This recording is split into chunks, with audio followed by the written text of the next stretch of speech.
I'm Miroki. I am the CEO of the Story Engine and project director on Lore Masters Deck, and I am here with Eric, who Hello. is our community manager, usually the writing behind a lot of your emails and our social media. And if you guys ever, have anything bad that's happening, you write to Eric. So be kind to him. We are real people. I do prefer it when you're kind. If you're not, I mean, I understand. Sometimes it happens.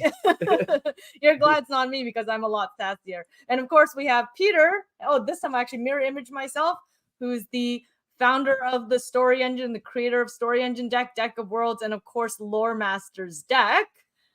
And Hello. this is our grand finale live stream for this series of Lore Masters Deck. Obviously, we are not going to be gone forever.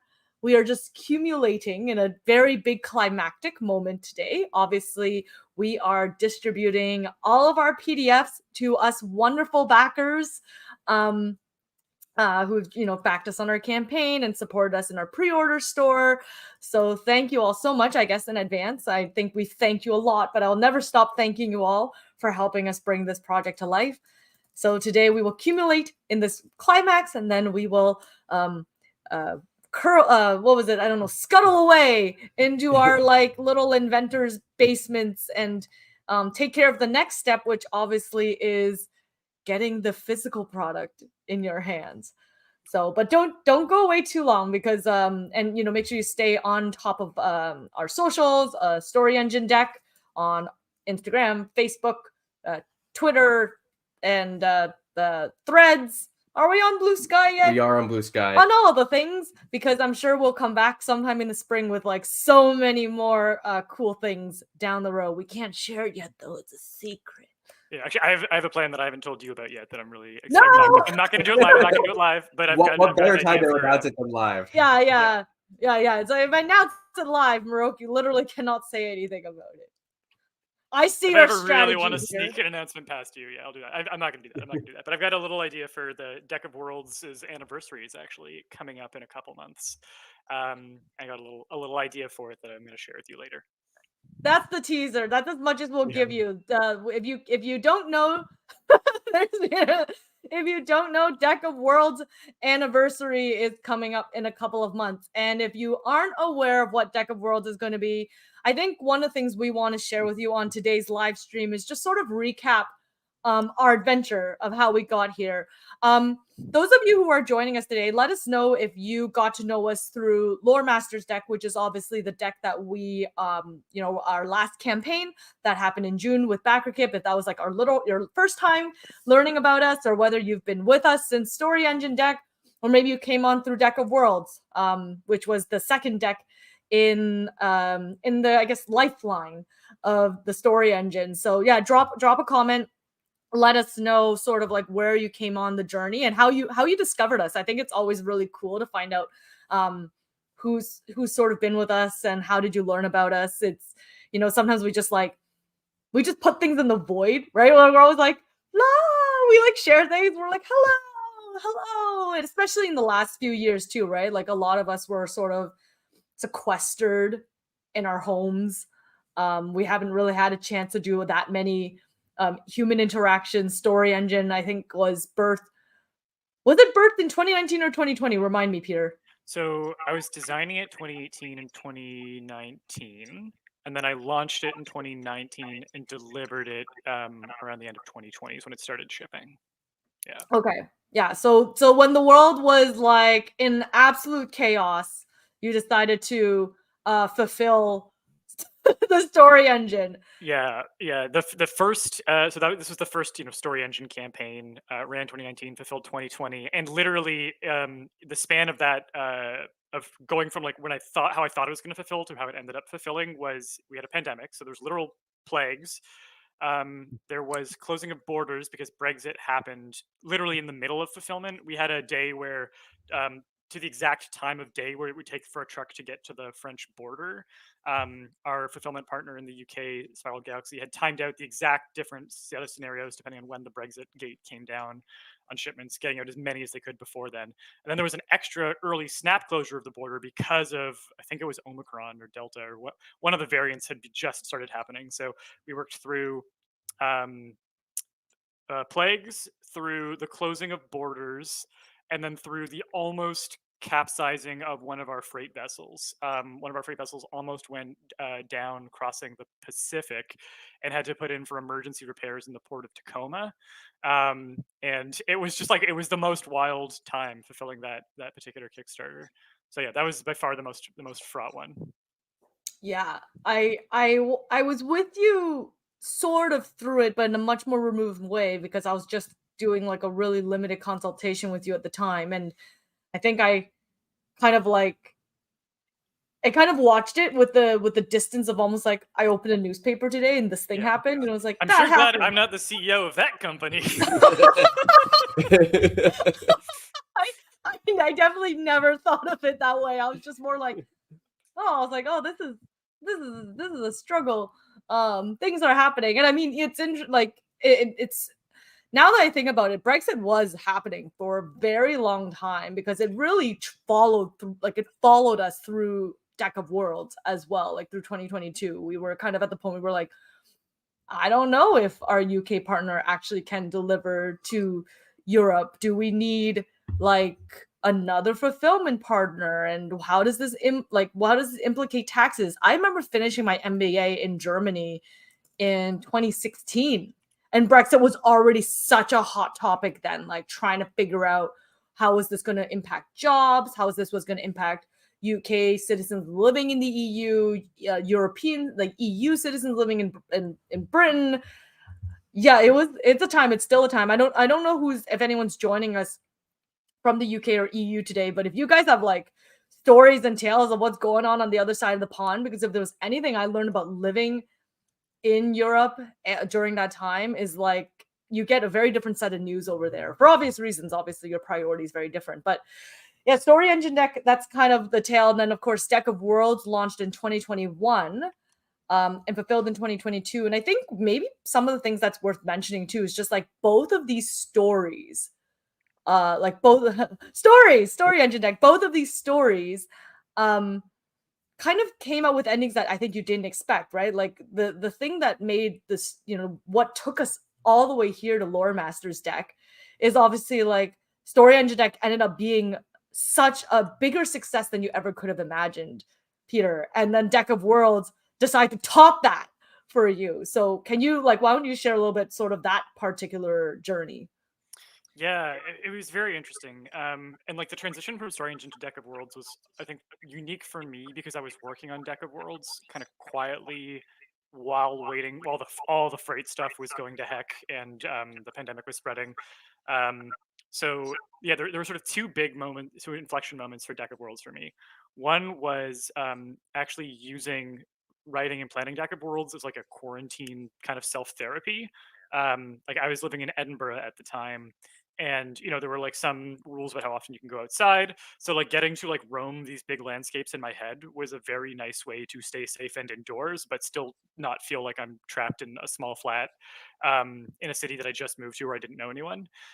So Deck of Worlds, like working on it in many ways for me was like a kind of like geographical therapy where like I can go anywhere I want as long as I don't leave this table and I'm doing it with cards. I can dream of any location that I want to dream of, but I cannot leave the house. So a lot of the Deck of Worlds development happened that way.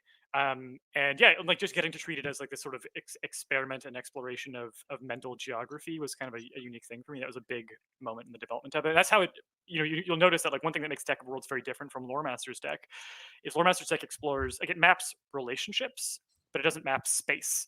And Deck of Worlds is very much based around mapping space. And again, it was just literally in my head, I was trying to create spaces that I could go to. And also around mapping time to a certain extent, right? Like the origin card, attribute card, advent card is meant to create an arc in time of what happened in the past, something that's happening right now, and something that could change the future.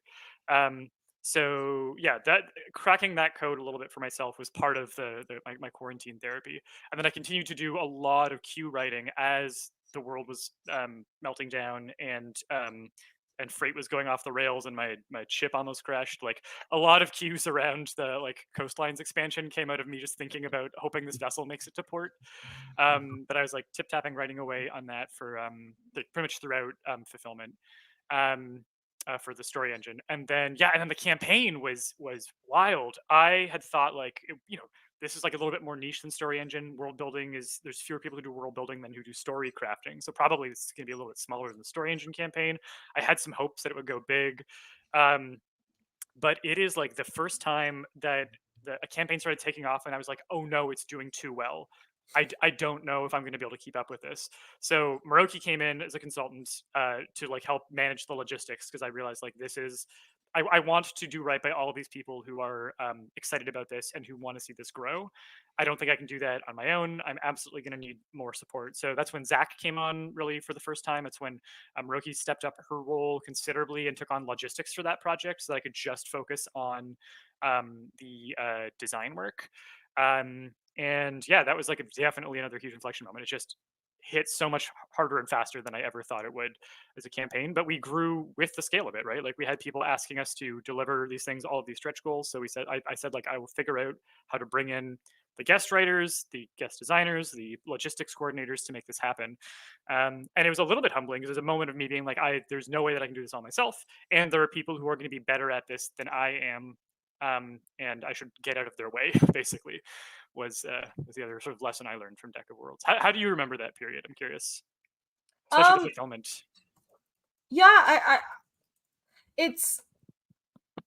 I think it was like an interesting learning experience for me. Like obviously I have a strong background in logistics, and I was a producer, in film and theater and events for well over a decade. But there's a lot of learning when it comes to international relationships, like trying to figure out the nuance of working with a hub in Australia and the UK, and suddenly if nothing else, even having like a global understanding of what their priorities are, right? Like the fact that our manufacturers in China, Chinese New Year's like their biggest holiday. They don't celebrate Christmas, but they like Lunar New Year or Chinese New Year, because it's in China. Like it's everything to them. That's like the only time they get off. So they like when you have to start thinking about like a factory shutting down, your time, and it's not, the holiday's not like celebrated the same level in North America. And then in the UK, Easter, they're gone for 2 weeks. There's just things like priorities just vary, and their communications are different. And but like in some ways, it's also maybe reveals to us that like we're more similar than we think as well. Like in the end, there's a lot of things that are actually quite similar, and then we don't have to get so overwhelmed by a lot of these small details. And I'm definitely like a very much a person where I'm just like, let's just like do it and find out what happens later on and figure out the little like kinks, even though like they, and give us all these fancy paperwork. So I was like, it's fine. It's just the box, and I just fill in the box with whatever I think is fine. And I like, it was, I remember actually like probably our craziest moment was when our, these are like the stories where like, do we share this with everyone so that they're not like, but like, you know what, like this is the truth, guys. Like this is what it is. Like we're it looks all big and shiny, but we're 3 people. At that point, like 2.5-ish people working on this project and doing it. Like we are human beings trying to make this all work on a global scale, and it's and we love doing it. But it's like, you talk a lot about how when you said it was humbling when it was like yourself and things grow. I worked in the startup space a lot, and a lot of things that people talk a lot about is growing yourself to the point where you actually can't do the work, and then you end up doing a bad job or disappointing your customers. And I think like if you got, those of you who are joining us today, if you guys have backed out the project before, I'm sure you guys have backed projects before where suddenly like they never fulfill. And that's a terrible feeling, to back someone and think you're going to get something shiny, or that you think you're supporting something big, and then you're disappointed either because they don't fulfill, the product doesn't fulfill the quality you want, and you end up with delays. Like some of that has to do with growth. Anyhow, I don't want this to be a live stream about, let's talk about business and startups, but if any of you guys are ever crowdfunding hopeful types, like this is just, an interesting kind of scene from the creators. But, we had a lot, like we had some kinks, as like, I don't know if you remember, like Peter, like the product was coming to the States, and then the fulfillment partner who we had a relationship with was like, actually, we're not ready to fulfill. And like, you know, like this was 2022. Things were still like, we were still catching up fulfillment from the pandemic. I know fulfillment hubs everywhere were backlogged and struggling. There was, you know, issues with like staffing and transportation. People were still getting sick. Like people were still getting COVID, and that was causing bottlenecks. And our hub just straight up was like, we can't fulfill for like 2.5 months at least. And we're like, but the the product is landing in like a week. Oh, I'm choking on my own saliva. We're like, our product's literally landing in port. And we switched hubs. Like I literally was like, I think Peter, you were moving across the country in a snowstorm during Yeah, that time. I caught COVID on the drive while You driving got across the COVID at the country. quarantine. Yeah. So you were like this. I had this imagination. I was like, if this was like the medieval times, it'd be Peter's wife, and I think you had a friend, and then like your dog, in like adventure furs, like if you're playing Dungeons and Dragons, just like in the snow, being like, then you're like ill, you get like injured, and now you're in a cave, and you're like out for like 5 turns. Yeah, this was maybe 3 weeks before. So Eric and I and our friend Galen hand shipped out all of the Canadian parcels for Deck of Worlds together. Like we just got together, but the 3 weeks prior to that was when, or maybe 4 weeks, was when the move was happening. And at the low point of the move, I was we'd had COVID, we'd isolated. The hotel had eventually actually kicked us out because they wanted the room back, even though we told them like we are trying to be responsible and isolating. We've been caught in like a blizzard in Medicine Hat, Alberta for days, quarantining. As we were leaving, I fell on ice and like really damaged my shoulder to the point that I Oh, I still didn't have even some know this part. I still have What? mobility issues. I have frozen shoulder. I've been a year. It's been a year and some, I think, and I still have a little weight by my desk that I use to exercise out and stop the rotator cuff from seizing. This is all happening. We're all like so tired. Yeah, COVID, blizzard, and the Did you have injury, to and we're fish like like a dead bird out of your car at some point too? yeah, so the absolute low point was, and keep in mind, we're in like a little 2006 Kia Spectra driving through these mountain blizzards. And at one point, we have a roof bag, not even like a full roof hard container, but like a roof bag strapped on. And we see a bird come flying out of the blizzard, and we hear it thump against the bag. And we're like, oh no, oh, this is just cosmically awful. And then we hear thwap, thwap, thwap, thwap, and realized that it had gotten caught under the roof bag, and was still alive. This was so awful. So we pulled over as soon as we could, but it's a highway in a blizzard, so that took a while. And by the time we got there, it had passed. And there's a moment where my arm is shattered. I can barely move my elbow. I'm trying to get up onto the roof with a dog bag around my hand, like a dog poo bag, so I can prise this frozen bird out from under our roof bag. We're all still like very tired and zonked. Like we're past COVID, and we're still isolating. Like we wouldn't do we would like get drive through windows from a distance. We were trying to be very careful, but we were like exhausted and recovering at this point. And it was the absolute low point. And I think it was like 2 weeks from that point to being in Ontario to hand ship all of the Canadian parcels. So yeah, it was a time. It was definitely a time. I remember it was in that moment because at this point I still wasn't really full time with the company yet, and I had to make the call to decide like where we're diverting these 40-foot containers, 40-foot containers that were about to land in the States. We were like, where are they going? And they have a lot of rules. Like when things land in port, guys, like you basically get a couple of days, or else they actually will turn the boat, like they'll get rid of it. Like they'll ship it back, they'll leave it. Like there's just they start fining you for having it, like, you know, your product basically squat in port. So you have these like magical moments. And with the way the shortage was for freight, we were like, where are we hooking these? Do we need to send like a truck up and hook like these on a trailer and bring in? I was literally calling like on the phone, calling partners that they like send us quotes, send us thing. I'm running new calculations, making sure we can make this happen. And then I think like we barely got all of that sorted, and then I had surgery. Right, so I remember being like, I was like, everything's someone's going to recover because I'm in a scheduled surgery where I'm going to be out for several weeks. Fortunately or unfortunately, the painkiller, I thought I was going to be out, but I ended up working a lot more because the painkillers caused me such like weird nervous system issues and anxiety that I was just like, I gotta get it. Like I was like, I gotta do stuff. Like I literally was like out of bed. I was like, I can like barely move, and I'm like, my head's all looply, but I'm gonna have to do stuff. So anyway, It's all fine. These are the stories. I guess that's what's all that is to say is none of this should happen for Lord Master's deck, right? Life always happens, but I think that like if there's anything that I want people to take away from this, it's that we have fulfilled in some very not ideal circumstances.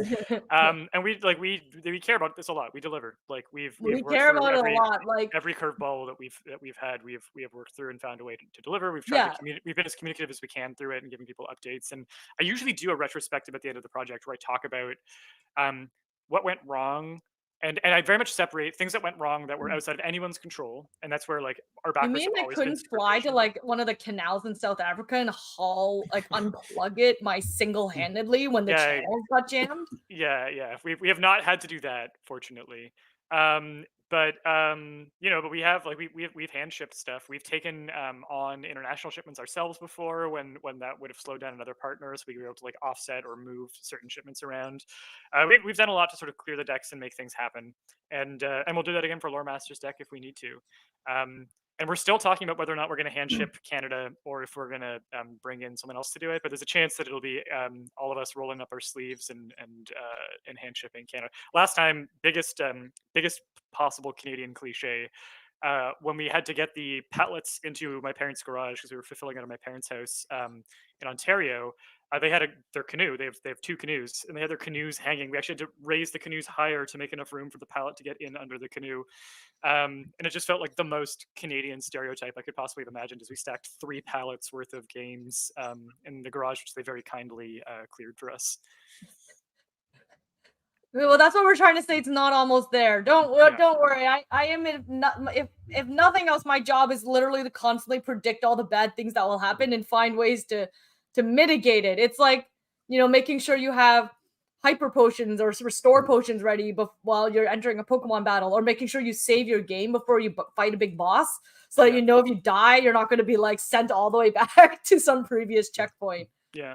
Actually, and one solution that we used on Deck of Worlds when one of those things went wrong that I actually want to highlight just because it reminds me of how absolutely amazing the story engine community has been. There was a moment where we realized that our fulfillment partner was, like you mentioned, was not going to be able to fulfill within 2 months. And that would mean missing the holidays. So we redirected to a new fulfillment partner who jumped in. And then what we basically asked was, or we had people starting to volunteer in the comments unprompted, saying like, hey, I don't need my rewards before the holidays. If someone else needs them because it's a gift, if someone else needs them because it's really important or they have a project, like I don't mind waiting. And enough people said like they would do that we just put out a poll and said like you can volunteer, put your backer kit email here, and we will pull you into a wave 2 shipping for the next year, and we're going to prioritize everybody else first. And we ended up with enough volunteers, people who just said like I don't need this yet, who volunteered to wait until the year after so that we could ship every single person who needed it in time for the holidays. We got a in time lot. for the We got like holidays. hundreds of responses. We had like I think it was something like 800 volunteers. It was a huge number. It was like so much more than 600 ish and change, and it was really quite incredible. It happened really, really fast, and it's in those moments I think is what makes these makes I feel like our company so special and makes our community so special, is that we really are here not to just be like, oh, we're here to get something and go home. We really do support each other. Like I think people writers support each other. Like there's this, for those of you who've never checked it out, there's a story engine collective where it's like a group of creatives who just sort of like they have a Discord, they have a Facebook page, and they share everything story engine Deck of Worlds related, but they also share a lot of their creativity with each other. We love seeing your wins. I know on a previous live stream I've asked what you use the deck for, or anything you guys have created with the deck. Like I think we recently just celebrated a writer whose book work is getting published, and they said they use Deck of Worlds for their stuff, right? Like Eric, you probably know a little bit more about that. It's an RPG world book that somebody's kickstarting right now. Desiree Norland, I believe. It's on our Instagram page and our socials right now. If you look it up. But yeah, like Craig said, like was saying that she used story engine to come up with some of the settings she created for this world book, and it's like we love seeing things like that, knowing that it's that you're using the decks to actually really create finished creative projects and put them out into the world. Yeah, absolutely. So yeah, please always please share your wins with us. Like we love seeing our products at work. Like we love seeing the deck in the hands of people, like everyone getting a chance to like put into play in ways that we don't even imagine, right? Like we've heard people talk about using it in their B&Bs. We've heard people talk about just using it to brighten their day. I think we were on a live stream with VGC USA recently, and they told us that, you know, like they were just having a really bad day, and they like kind of started doing a little bit of ideating and ended up enjoying like using the deck and being really, really happy about it. Well, all that being said about the deck, so I'm just going to quickly run us through like all the decks that we have to date. That's obviously taking us to Lore Masters deck. And if you haven't, if you know friends who are interested, so just like we talked about a lot, but our early bird pricing is coming to an end this week. We extended it for a week. I think it was supposed to end this Monday, and then we would last Monday. Time. Yeah. Time. Time is a construct. Daylight savings time clearly proves that. But we decided to extend it another week because people were so excited and everyone wanted a bit more time. So we are finally ending our early bird pricing this Friday, where our Lore Masters deck is gonna go up. And if this is also your last chance, if you want to pick up Story Engine deck and Deck of Worlds, this is the best price you're gonna get it. So without further ado, here's the little, like, I don't know, like sing-song montage of you know, of all our products. So it began with Story Engine deck, and this is the deck where you're creating 30+ billion prompts for creation. And with the Story Engine deck, we have expansions that, you know, can change with genre or give you backstories and cool things to expand. I can't hold them all in my hand, but the expansions. But we're also missing one. I don't think I have a copy of the mystery expansion on hand. You know, if you didn't say anything, no one would have ever known. I got you, fam. There you go. There we go. There you go. And then if you want to get really, really granular, we have the booster packs. We have 12 boosters. If you want to kind of like let's say if you want to get into horror in a more granular way, we have like Eldritch horror and Gothic horror. I'm trying to like find them all in my hands. They're all like sitting. Or if you want to get like there's like a Western booster, steampunk and cyberpunk and dystopia. I like how I'm like holding them upside down every which way. I'm looking at it from behind. It all like makes sense. And then I try and like work in reverse on screen. I'm like, oh my God, mirror image and then some. This is the beauty of live streams, folks. I like cyber. I have a soft spot for cyberpunk now because of Cyber Pun Day that we did. Oh, the Cyber Pun Day promotion. Yeah. So if you want to get Yeah. So again, that we have our 12 boosters as part of the Story Engine series. So that's the Story Engine. I'm not going to put that there because that's going to fall into the back of the couch and when you guys don't have good storage solutions like the way Moroki does, you end up with the little boosters everywhere. Okay. Only one of us was able to get a copy of the dummy box for the Leviathan box, which is where our producer basically sent us a unprinted copy of what it would look like with close to the final materials, but they used cardboard instead of the gray board we're going to use. But I have that. It's amazing for like organizing all the cards, but I got dibs on it, so Moroki unfortunately doesn't get to have one during the pre-production testing phase. I also admittedly am the kind of person that likes keeping everything in their original packaging. Like if there's anything I've learned about storage solutions, like everyone has their own version, which is why we have the folding boxes. And we ended up releasing 2 new versions of the folding box for those of us who have who've kind of used that system. The Leviathan box can carry all the cards for 3 decks and then some.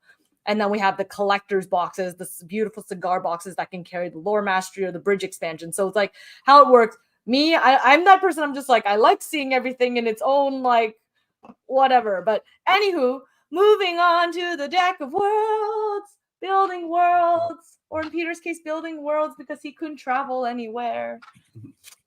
So obviously, Deck of Worlds is for world building. And then with Deck of Worlds, we have 9 expansions, kind of separated into 3.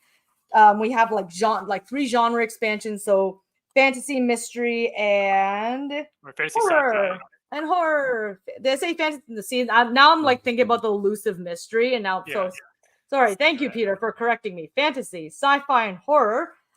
And then we have our cartography expansions. We have the coastlines, deserts, and Arctic. Coastlines obviously being the one inspired by Peter as he was thinking about all his freight shenanigans. Sinking to the bottom of the ocean and being claimed by mighty Poseidon. Yeah. But then we just finished watching the new Percy Jackson series. So would it like grant you wishes and luck and stuff and the ability to breathe underwater if that happened? I don't think so. I did ask people to make offerings to Poseidon for the rest of that fulfillment period, and no further things happened. So I take that as proof that Poseidon exists. So then, of course, we have our creative expansions, which I think are real. I almost feel like you should describe these better, Peter, because they are just these really interesting expansions that are sort of like above and beyond almost what the core deck could do.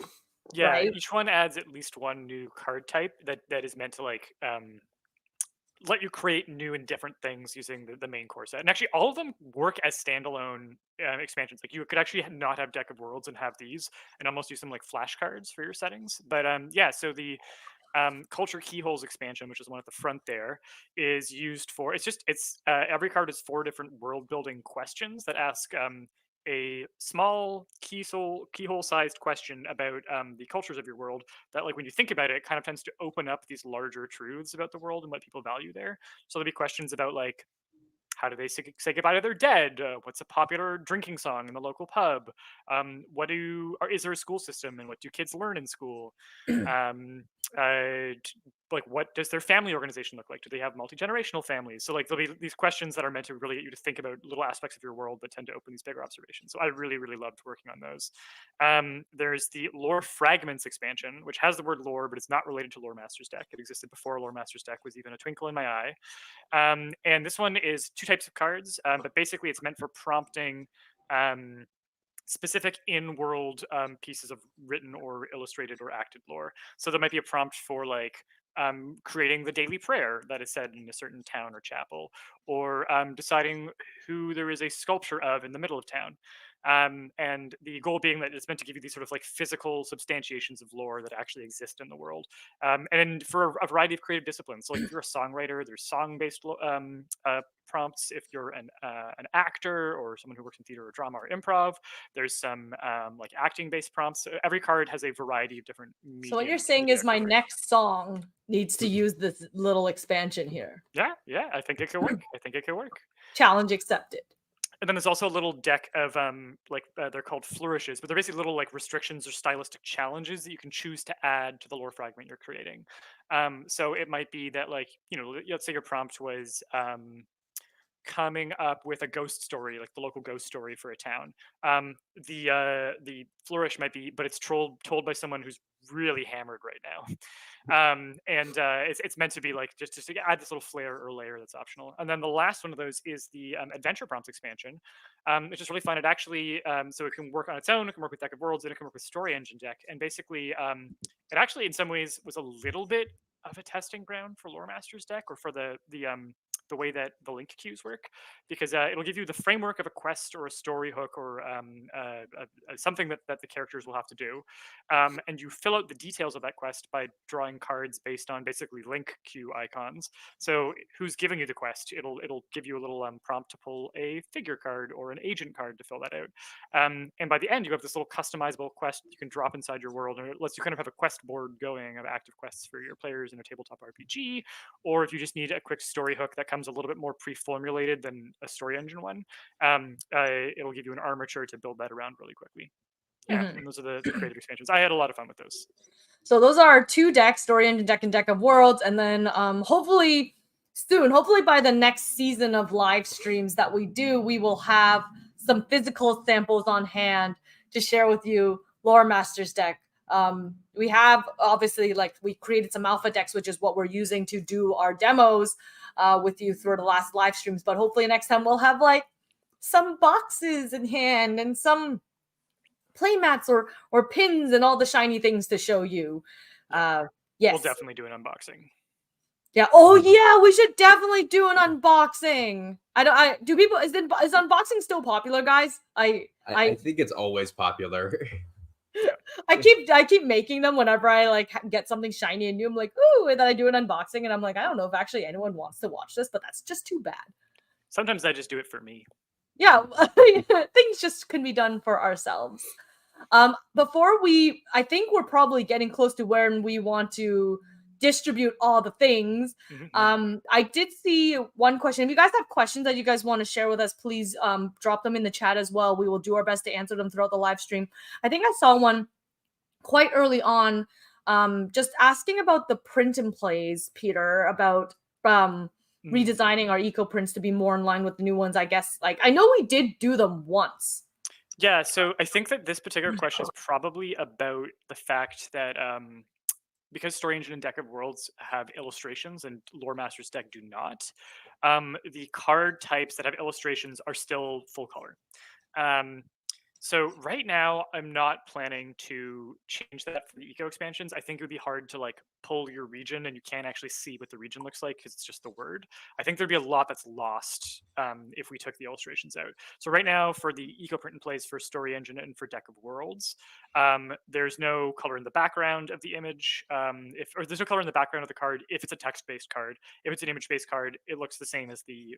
It's actually the exact same files that it's referencing in our InDesign files. It's pulling the exact same high quality cards, and that's because it really isn't a way to like we could desaturate it a little bit maybe, but I don't think it would end up really helping the way that it uses ink for those specific cards. And that's for the agent cards and object cards in the Story Engine, and it's for the region cards and the landmark cards in Deck of Worlds. So what I'll say is, like, write into us if you would prefer a copy of the deck where there's no visuals at all. Right into us. If we get enough interest in it, we might be able to do like a third variant, which is like the eco for those. But right now, I think we'd be losing a lot of what makes the deck work, especially for Deck of Worlds. Like Deck of Worlds is meant to be, you're creating like a region and the image is part of how you're assembling the map in your head. I think it would really limit the functionality. But for Story Engine, maybe like I like the visuals, but I can understand some people who, like as with Lore Master's deck, wouldn't need them. So let us know, send us a message, and definitely let us know in the chat if that's something that you'd be interested in, and we'll take into consideration. I think it's one of those like this is one of those moments where we really appreciate customer feedback, because if there's things, the thing is like there's just boundless amounts of project that we would like to tackle ourselves, and obviously a lot of you have sent in some great suggestions about what we should do next. And sometimes it just really comes down to what do we have time for, so that we make sure we do everything right, and make sure we design it properly and get it all out there. So sometimes just hearing from you folks is what's going to help us on the next stage of our journey. Because trust me, we're not short on ideas. Sometimes it's just we need help pointing to the next idea. I like how Tara's like coming right in. What's the next project? Too many things. The one thing that I think we can say that we've all agreed on is we all want to do the romance expansion. I know, and it's so high up on our list. So that's one that I think we're all comfortable saying, like, it's when, not if. It's true. The person in me that liked writing a lot of like romancy fan fiction when I was younger, and definitely had a soft spot for reading romance novels, and liked reading all like the old poetry and Jane Eyre and all that stuff, would be very tickled in a romance expansion. So okay, well, I think without further ado, because we've kept you all waiting long enough, we might just have to launch the rocket ship. Okay, 12, 13, 14, 15, 16, 17, 18. So there's 19 different deliverability Lots rules of that buttons. we need to launch together. So we'll do the countdown, but this one's going to it'll probably take like several minutes for everything to go out. We need like you to have a big panel where you're like flicking the like different like toggles. It's like douche, douche, douche, douche, douche. I think it's safe to do a screen share for this one. I don't think there's anything up. It's good. I'm in BackerKit, but there's no like backer data showing. See, the people are gonna be like, oh, like it's so we need like big buttons. Oh, I said I was gonna get the staples. That was easy button. I never did. It's okay. I'll save everyone from the pain of the that was easy button. Douche, douche, douche. See, you guys even get a drum song today. Rocking the expansions. looks so All much right. less exciting on screen. But if I make enough noise, it will get 3, exciting. Are we counting? 3?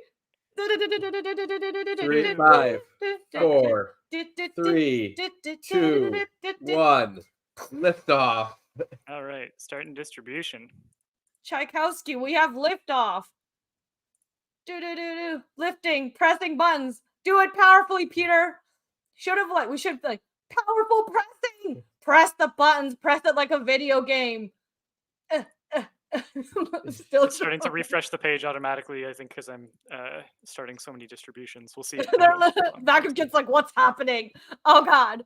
Yeah, work that forearm. I think we saw something about an arm workout. Yeah, finger workout. You know, actually, if you keep doing this, I don't know if like when you play video games and you button mash long enough, you get that like muscle in your forearm acting up. You're like, oh my God. It's like that, but with a mouse. I bought swords yesterday. I've been doing oh, you bought a completely normal thing to say. So actually, no, I've been trying to improve finger strength, and I'm looking for exercises to improve finger strength for I've started doing historical European martial arts. I mean, Peter, as a circus person, I have so many finger strength exercises for you. Ooh. Yeah, so Peter joined us in Toronto back in early February to get some in-person time. And I might have been like, yes, as the CEO of a company, wellness is important. Let's all do push-ups. Peter, this is the kind of push-up you should do. And then I took Peter to a sword fighting class. So that's nice. Which swords did you get? As we're getting questions about that. Oh, I got an arming sword and a fetter.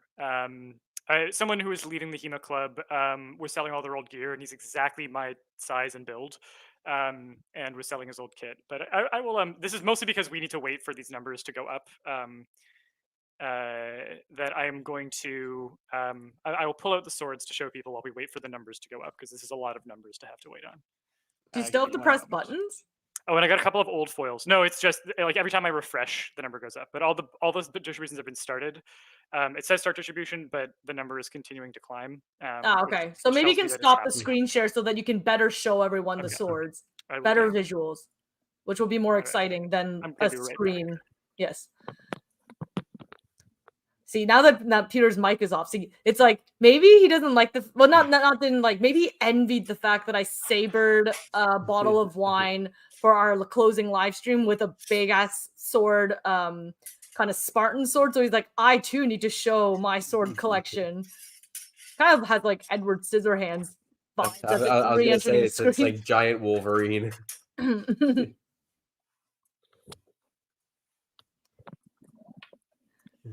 All right, so I went from 0 swords in Bought in Life to 4 swords bought in Life yesterday, all used.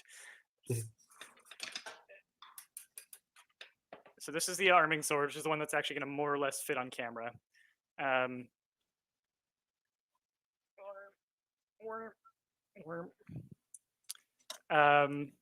This is the fetter is not going to fit at all. It is a 2-hander, 133 centimeters of steel, so it just truly does not get anywhere close to fitting on camera. And then 2 vintage Leon Paul fencing foils that I found on Facebook Marketplace. There we are. So when we do our like big celebration, which I'm assuming the next one would be when we deliver the physical decks, and maybe when most of them have like left the warehouse or something, or maybe like a holiday special, are we both sabering bottles of wine on camera? Is this like going to be the next thing? No, these are all blunted. These are all blunted sparring weapons. So luckily, you do not need sharp sabers. No, but you don't need a sharp You don't need a sharp knife to saber wine. These are like very blunt. These are I think these are blunted beyond the point of being like you just smash the bottle. It'd be like hitting it with a club more like.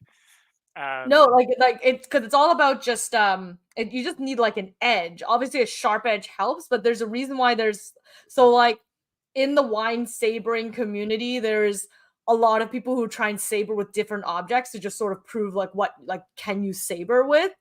And the one I really want to try, but I'm really worried I'm going to have to sacrifice a lot of wine glasses. But there's a wine glass saber where people just take like their wine glass, like with stemware, and saber their glass. And it's just like that.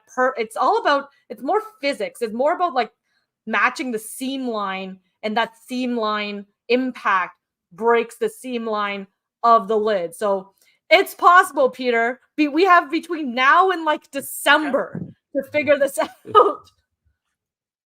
You can see the look on his face. I'll see if I can up my skills to try and to be able to blunt saber a wine bottle. That would certainly. It's not about the sharpness. It's all about it's all about a semi decent edge. A wine sabering community. Yes, Calvin, there is. So for those of you who don't know, but I was just going to mention all of the files are distributed. Very quickly before I hit a distribution on the emails, which I'll email people to let them know. Do we want to lock the last round of pre-orders so that the pre-order customers can get their files right away? Oh yeah, I probably don't want to deny those. So yes, feel free. Do you want? Since you're already there, do you want to lock the pre-orders as well? And I'll answer Calvin's question about the wine sabering community. So like for those of you who don't know, I also write about wine, and I have a food and wine podcast called Tasting Together, and you can find me as 9 ounces please on Instagram if you're interested in learning more about wine and drinks. I talk a little bit about drinks too, because honestly, I like beer and I like Scotch. Scotch was my first love before wine, but I got more academic about it. And there's just like, like it's like sub niches of people. It's kind of like how we have like, we in the gaming world, we have people who will have the different RPGs and TTRPG loves. Wine is the same thing. There's actually like a division, like there's like 2 factions, since we're going to talk about lore aspects. Like there's 2 factions. There's the people who's like, don't saber wine because you waste wine, because you do lose some wine in the sabering. And obviously wines can, I'm sure people have seen a lot of saber fails where people tried to saber wine, the wine explodes backwards out at them and stuff like that. Actually, notably, we just watched the Food Network episode where a very famed chef was sabering wine, and she literally like took off half the bottle. It like exploded, and you can tell that knowledge expected at all. Anywho, there's like definitely a community that's like sabering wine is an atrocity and you should never do that. And then there's like a whole other group which is like sabering wine's kind of fun, and like let's not take things so seriously and let's just enjoy ourselves. Okay, so yeah, there's people who love sabering wine, and there's people who saber things with all different types of objects. I think I have to date sabered with an actual sword, knives, obviously, like different forms of knives. I have sabered with a metal spatula. So not sharp, theater, case in point. I have failed to saber with a pair of grape shears while in the vineyard while I was harvesting.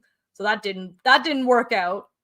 But I would love to try and saber with and I've seen some friends in the vineyard like saber with like hose, like plows and stuff, like different farming equipment. And I would love to try and saber with a wine glass someday, but yes, there's usually stemware gets sacrificed if you're not good at it. I see a question from Ophelia about the Outtakes expansion. I think that is in a few weeks. Coming. It won't be. It's not out yet, but it won't be as long as physical fulfillment. Yeah. We finished the first draft of the writing. We're doing one more round of revisions and then into design. We just wanted to make sure the outtakes were extra outtakey for you.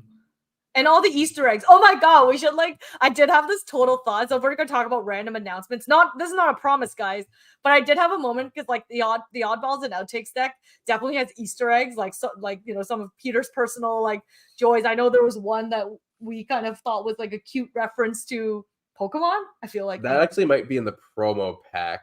Okay. All right. I take that back. The promo pack did just come out, by the way, so everyone's getting a first look at the promo pack cards as a PDF. And there are some winks in there. Yeah, but I definitely had a moment where I was like, maybe the Oddballs and Outtakes should come out during Easter weekend because it's about Easter eggs you can find. Oh, that would be fun. See? That would be fun. Yes, because my Easter my Easter joy definitely only comes around looking for eggs and treasure hunting. Okay. Well, I think we should make some lore. Let's make some lore. I feel like that is some movie call line in there somewhere. Yep. Yeah, these are the promo cards. Oh, the promo pack. I was like, what? I was like, what is that? Don't give it away. Let everyone find it for themselves. You know, let's we start with one promo card. Can we make that Sure. the first? Okay, apparently. Wait, what do we want to start with? Which pick a card that you like. Pick a card that you had a lot of fun with. Oh no, Science Fantasy Awesome. There's no snowstorm in Toronto right now, but it looks like it might rain, which is why it probably looks so dark in here. What are we starting with? We're going to start with a faction. Okay. So our faction card, we're dealing with a unity, a troop, a panel, or a fandom. All right, and the way we're going to do the votes is as we've been doing for the last 2 streams, which is we will count you down and say go, and that's when you can vote. So don't vote yet. And 3, 2, 1, go. And then the first thing to get 3 votes will be the winner. Yeah, this was definitely one that I advocated for, was putting fandom on a card. Yeah. I was thinking of like groups of people that have a common interest, and it doesn't really apply to like a fantasy or historical setting, but it kind of does if you think about it. Oh my God. Like people like to bond over what they love, and that one just did make sense to me. I think fandom got it. Yeah, on people that have note. banded over what they love, and what they love is the word fandom as We're fans over fandom. Cool. I feel like the word fandom only really came into popular use sometime in the last like decade. I think that's true. I think the word is very contemporary, but the concept that it speaks to is old. No, but it's saying in like a good way, because I remember growing up as like an anime fan, and I was very fortunate. Like I grew up with Miyazaki since I was like 2 years old, and maybe that like depending on how old you guys are in the audience, like I'm an elder millennial, so I think Miyazaki first came to Canada like in North America when I was around 10. But I'd had access to it because it was translated into Chinese first, so my relatives in Hong Kong would send over VHS tapes. But for a long time, when you're an anime nerd, like, when you grew up and you were in school, everyone just called you like a geek and like a nerd. And they weren't necessarily in a flattering way back in the day. And it was hard to kind of like explain your participation in a community of something. And I think it was when the word fandom started getting bantered around that I was like, yeah, like now I can just talk about how I'm interested in this particular thing or this particular thing. When you say it, they understand you are related to that group. And it's not necessarily a derogatory term. Well, it's interesting because specific terms for fandoms, I think, did exist before fandom got popular as a term, right? Like, what did they call, like, Grateful Dead fans had their own... Deadheads. Deadheads, yeah. Since, like, for decades. So it's interesting because, like, we had... The phenomenon existed, and we had examples of it, but there wasn't that same, like, ready phrase to explain it. It's interesting that became, like, sort of coalesced, I'd say about 10 years ago. I remember being told at some point that like calling someone a Trekkie was actually an insult. I don't think so. I mean, it's one of those things where like some people will say it in a sneery voice, and they. I think it's one of those weird things where it's like I can't remember which one it is because I'm neither. But it's like it's the difference between Trekker and Trekkie. And it was like if you're really an insider, you use one but not the other. Star Trek fans, tell us: is calling you a Trekkie considered an insult, and is Trekker better? I remember because I was a Star Wars fan. And I'll always be like, am I a Warzy then? Like, I didn't know. I was ESL growing up. So, like, I was into Star Wars around, like, 7 and 8. So I knew Trekkie because I think it was, like, just, it was an easy word to adjust to as, like, an ESL kid. But I was like, am I a Warzy? Like, because it can't be Starry because, it's Star Trek and Star Wars. Yeah. But Warzy sounds so weird. The transitive properties check out. It's just called the Warmonger. Yeah, the Warmonger. All right, let's get another secondary queue on there. And for those who've never done a Lore Masters deck queue with us before, the way that it works is you start a lore web by drawing a card of one of the 7 lore card types. There's factions, there's figures, there's events, locations, objects, materials, and creatures. So seven main lore card types. You're going to pull the colorful side up to start, which is going to be the short one-word queue to set up your primary queue, which is like what kind of thing we're making and adding to our lore web. In this case, we're making a faction that's a fandom. And then you're going to pull cards of the same type, but the opposite side of the card, which is light-sided, light-colored, and has some prompts that will further describe and flesh out the fandom. These are called secondary cues, and this is how we're going to get to know more about this fandom. We're going to pull one of those right now. I'm glad you brought us back and reminded everyone what we're here to do, because I feel like we're just getting like really excited today. This is what happens when finales happen. You're just like, woo, everything. Yeah. I'm going to show you all my swords. So, did this fandom have, did they cause the extinction of a creature? Do they have a notable library of texts or documents? Are they supported by a wealthy patron? Or do they have an agenda to innovate with technology or magic? So we'll go with extinction, innovation, patron, or library. And 3, 2, 1, go. And while you guys are going, I see this question from Richard. Have we spoken about digital plans for the decks? I'm assuming that you're alluding to like apps and the like, Richard. We haven't spoken about it here. We spoke about it during the campaign. I think the short answer is where it's in our little bucket of things that we would like to do is the short answer. The long answer is trying to conceive it will probably take more time and effort than it'll just take some time. Like, we want to make sure we do it right, whatever we do. If we're going to release an app, we don't want to release something with a bunch of glitches and a lot of issues and maybe not put the deck to work in a way that we want to make sure that it's like intuitive, well used, glitch free, and all the other probably like tiny iggly sniggly things that we don't think about that will show up when we create apps or simulator versions of the deck. So yeah, that's the long answer. Yeah, neither of us has done app development before, so we just want to make sure that when we tackle it at pace and with time to learn what we're going to need to learn to do that right. Yeah, and it requires the investment that's going to get it done. I don't know who's counting. Libraries have it, I think. Library has it? Okay. I thought Extinction was going to have it. I guess. They started out strong, but Library caught up quick. I wonder if any of you folks are like colluding in the background at times, like, hey guys, we're going to vote. We want these Swing the vote. Yeah. We'll swing the vote. We have alliances going on. And I think this is accurate. I think we do have we have a fandom with a big library. We really just have AO3 now. Yeah, we've created Archive of Our Own, friends. It's canon. It's canonical. Didn't they get nominated for an award? They did. They got nominated for a Hugo, I think. Good for you, Archive of Our Own. And so we will draw the next card. Am I still just drawing a regular faction card, do we think? Yeah, let's do that for the regular for now. And then the next one, we'll pull something saucy. So we have a trait where they are socially stigmatized, which really kind of doubles down. A trait where they are thieves of names, words, or identities, which also I think plays pretty well.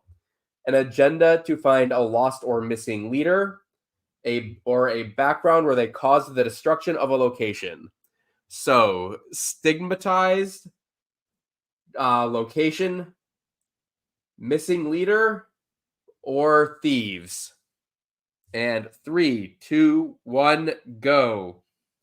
And speaking of world building, all of us like community lovers of fandom and fan lore, if you decide you miss us dearly after this last live stream ends till the next time, you will find Peter again very shortly. Peter, tell everyone when you're appearing on a live stream with World Anvil, Grace Fong, and you'll have to remind me who the last person is. And B. Dave Walters. Yes. So it's gonna be a really fun panel. We're talking about monsters and myths, like basically world building with monsters and myths. So how to create like cool mythological creatures or non-mythological creatures for your world. Obviously, as someone who all of Lore Master's decks started as the creatures deck, and it's just all the different lore links got out of hand to the point that it became this much bigger, cooler engine. But as someone who designed an entire creature-based deck, I love this stuff. I love talking about creature design. I love talking about speculative ecology and speculative evolution. So it's going to be a grand old time. It's wonderful guests. And you can find that at twitch.tv/worldanvil. That's where we're going to be live. And you can find the exact details and the time of the live stream on our any of our socials. So check out at Story Engine Deck, and any of our socials will have announced that. Yeah, they're lovely friends of ours, World Anvil, and Grace has very kindly, written some nice things about Deck of Worlds and using it for her ideating work when she was doing some building for Magic the Gathering back in the day. So thank you, Grace, for your love of Story Engine and Deck of Worlds. And we're excited to join you. And did you tell everyone the date? It's on Sunday, I believe. This Sunday. At 2:30 Eastern time, I believe. Sunday, 2:30 Eastern time. And if you're not sure, all the details is on our socials as well. And I'm sure it's on the Twitch page that was just shared. Alrighty, another secondary queue. Are we like pulling away from it? What's happening? let's do something saucy here. Oh my goodness, we just happened to draw an emblem card. Look what's at the top of the deck. What are the chances? What are the chances? Just absolutely. This is not us doctoring our pulls off to the corner at all. So and now we get to play a game called Eric Tries to Describe the Picture. Oh, this is my favorite game. Oh, no, yeah. Oh no, this one should be fine actually because we're. Actually, you're right. We're not like going. It's the next draw that's going to be interesting, depending on what people vote for. So, this is what the front of the card looks like on the emblem deck, but we're using side B right now, which looks a little bit more conventional. So, does this faction have a trait where they have a hand sign or salute based on a shape? A trait where they have the same emblem as another unrelated faction, an agenda to unravel the mystery of a sigil, or have they been entrusted with the true meaning of a strange symbol? So we will go with true meaning, salute, faction, and mystery. And 3, 2, 1, go. Go, go, go. And I like this because no matter what is chosen, we will get to draw an emblem card. We were emblem cards. Yeah, there's that like it's really, I think one of the biggest joys with this final demo is the opportunity to really see as many things as we can bring into play at play. I think someone did ask whether we would do like everything, and I think if we were doing that, we would just literally be here for hours. But I think we can get one card from each expansion in. I think we can get one card from each expansion. We'll at least able to get one from each expansion. What was the one I won? The true meaning of a symbol. True meaning of a symbol. I believe. I think they got the 3 first. Yeah. So let's go ahead and draw an emblem card to figure out which symbol this fandom knows the true meaning of.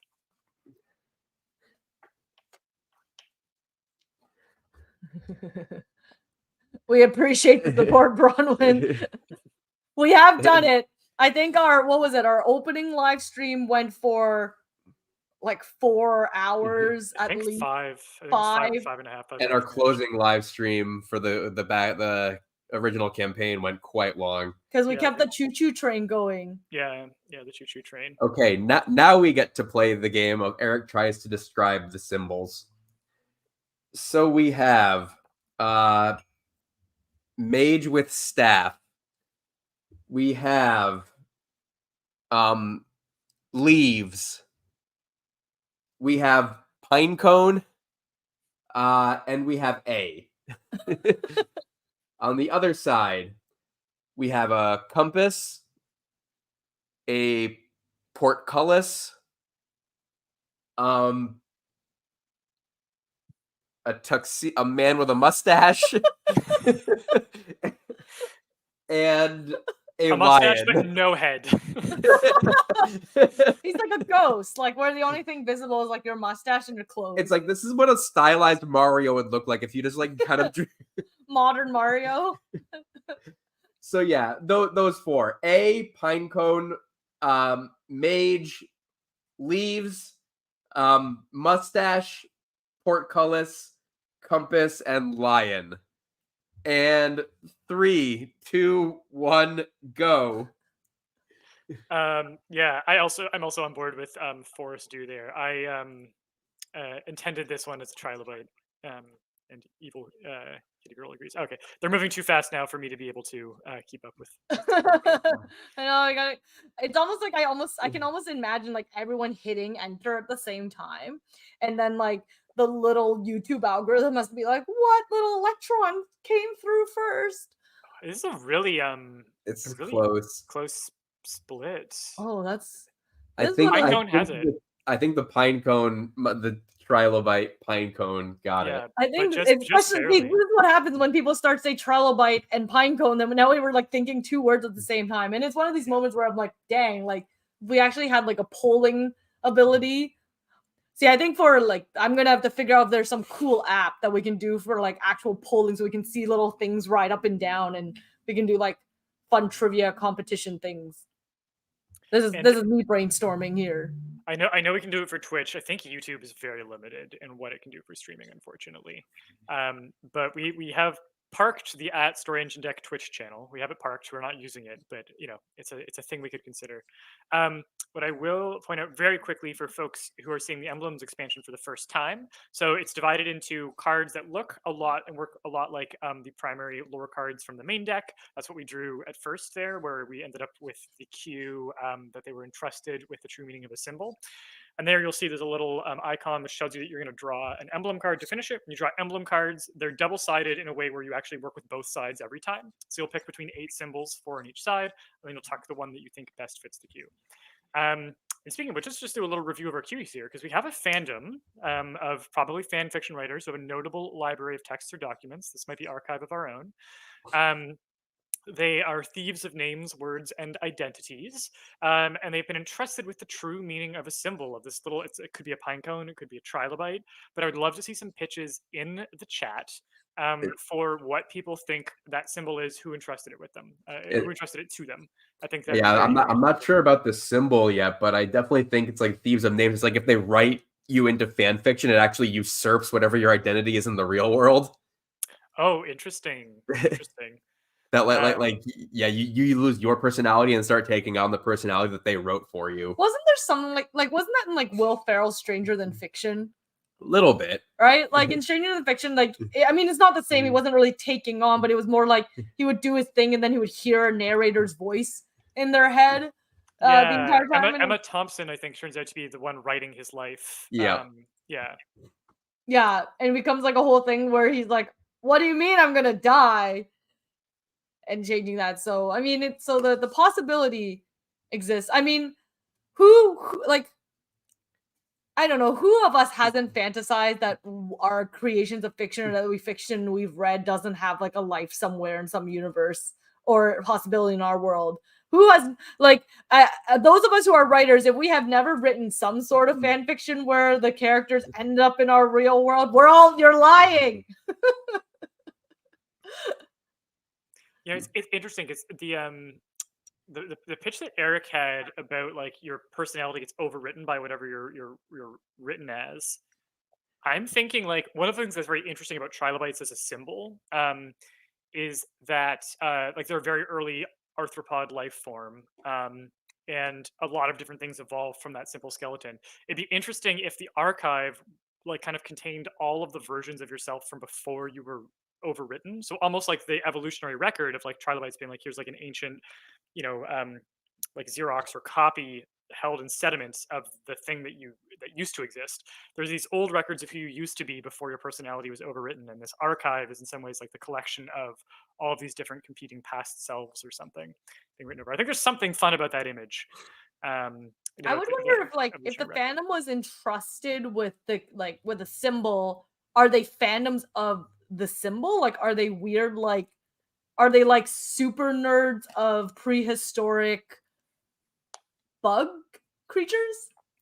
It could be. It definitely could be. It's like that's why like they're so enthusiastic about prehistoric critter type things that they've decided to research them, and why like they've been entrusted with them, because they're like, about this more than anyone else in the world and what it could lead towards.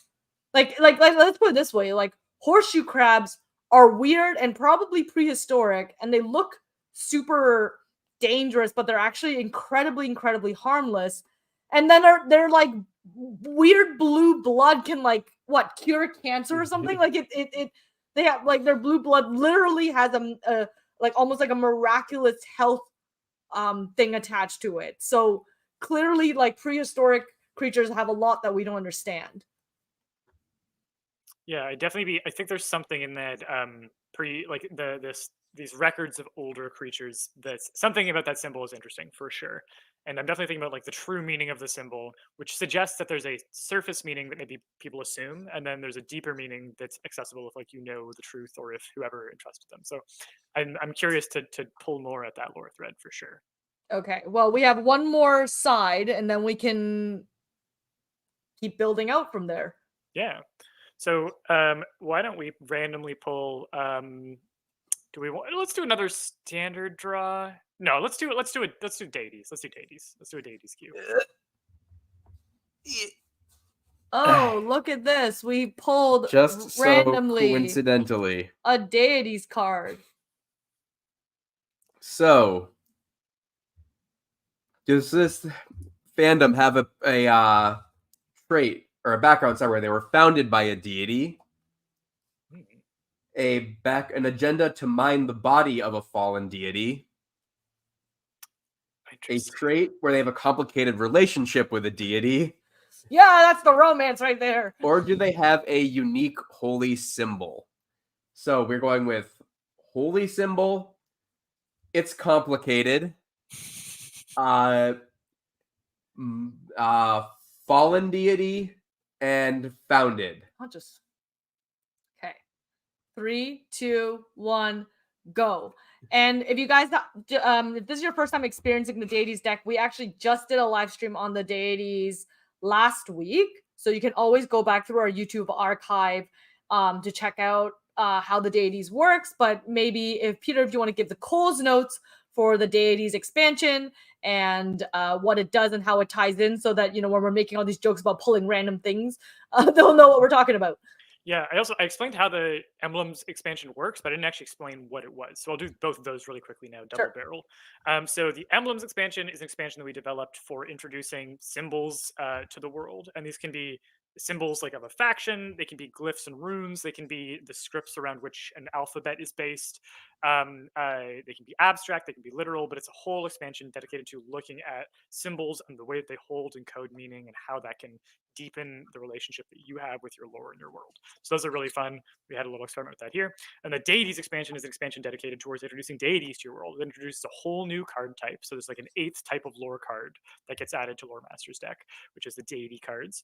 And we may have a chance to, actually we're about to draw one, but it's gonna be a lot of fun. And then there's also a bunch of cards for the other card types, so factions and figures and events, etc., that will have little link queues that will link to the deity cards and cause you to draw them.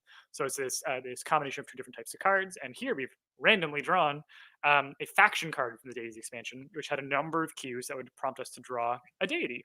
And we voted for one of those, and now we're going to draw a deity because it's a complicated relationship with the deity one. Yeah. Yep. So let's find out the deity with whom this fandom has a complicated. I did not influence that decision at all. I liked all of those. I was fully on board with any of them. I know mining the fallen deity was actually kind of cool too, and I definitely had like thoughts about the trilobites. I'm going to call it trilobites, guys. I know you said trilobites, but I was raised calling it trilobites. But I had like weird thoughts about like trilobites like living in fallen deities and stuff. But it's okay. Out of sight, out of mind. We're now having a complicated relationship with the deity instead. So, does this fandom have a complicated relationship with the Nautilus? Oh, Gravedigger. Oh, those are so good for this. The Pretender or the Devourer? These are all really good for the like all of those pair well with the ingredients we already have on the plate here. I'm really excited to see what happens. Sorry, so 3, 2, 1, go. I'm trying to think of a deity that would be called the Gravedigger. It's basically like death, but not. Or he's a monster truck. In the Twisted Metal universe, like a monster truck named the Gravedigger. Yeah. All right. Nautilus might have had it. Yeah, I think Nautilus got there. I think first. Nautilus just got there. Which is interesting because like so. Thank you, Joshua, for voting Gravedigger with me. But it's because like the Nautilus is evolved, parallel to they're like, because I believe Nautilus was an early sort of like cephalopody type development. It wasn't there. I think they still count as arthropods, but I think that like that style, as they lose the shell and become a bit more mobile, is what you sort of end up with octopuses eventually. But for a very long time, they're on a parallel evolutionary track to trilobites, and they're certainly part of the same like Cambrian explosion evolutionary divergence going on. So it is really interesting if their deity is the Nautilus, but there's this deeply invested symbol of the trilobite that they're attached to, and they're like maybe competing evolutionary models. Maybe the trilobite symbolizes the like diverging of ideas and like versions and additions of these different people as they like write out their past selves, whereas like the Nautilus represents the spiraling in, so like writing new versions of yourself to get closer to the center of yourself. I don't know. There's something really fun about these two. And when you draw these secondary cards, you normally tuck them under, but what Eric just did for us is expand our next lore cluster. So anytime you have a card that is a primary lore card like Nautilus or Fandom that you want to learn more about, and it's tucked underneath the card that prompted you to draw it, you can just pull it out, you rotate it so that the active queue, in this case the Nautilus, is facing you, and then you're going to draw some cards to learn more about the Nautilus. So Eric, I'm going to give you a decision to make here. Do you want to draw a regular modifier from the main deck, or do you want to draw a namesake modifier? Why don't we draw a namesake modifier? All right, cool. So very quick background here. Modifiers are cards. They're in the main deck. They're also in the namesakes expansion. And this is a normal main deck modifier currently on the table for demonstration. They contain just these short secondary cues that you're going to use to add a quick modification or put a bit of a spin on whatever card you've just expanded. And normally you'll tuck it underneath that card on the side of the card from which it expanded from the adjacent lore cluster. So we basically put honestly, I might change my mind and just use this one because this one looks fun. Yeah, okay, let's do it. Let's do it. Actually, and this will be good because we can teach people how to do a modifier sort of the vanilla way first, and then we can add some cool flavors. So, is this Nautilus the steampunk Nautilus, or sorry, the cheerful Nautilus, the steampunk Nautilus, the sturdy Nautilus, or is it a heartless Nautilus? Or alternately, is it an encrusted Nautilus, an unwelcome Nautilus, a serrated Nautilus, or a transparent Nautilus? If you could review one more time before you count us down. Transparent, serrated, unwelcome, encrusted, and heartless, sturdy, steampunk, and cheerful. And 3, 2, 1, go. And Richard, I'm going to ask you to vote again just because you came in a little too early with the vote. So we'll have you vote. You can vote for it again. Just it'll be after the. Or maybe we changed your mind. That's true. Also, but I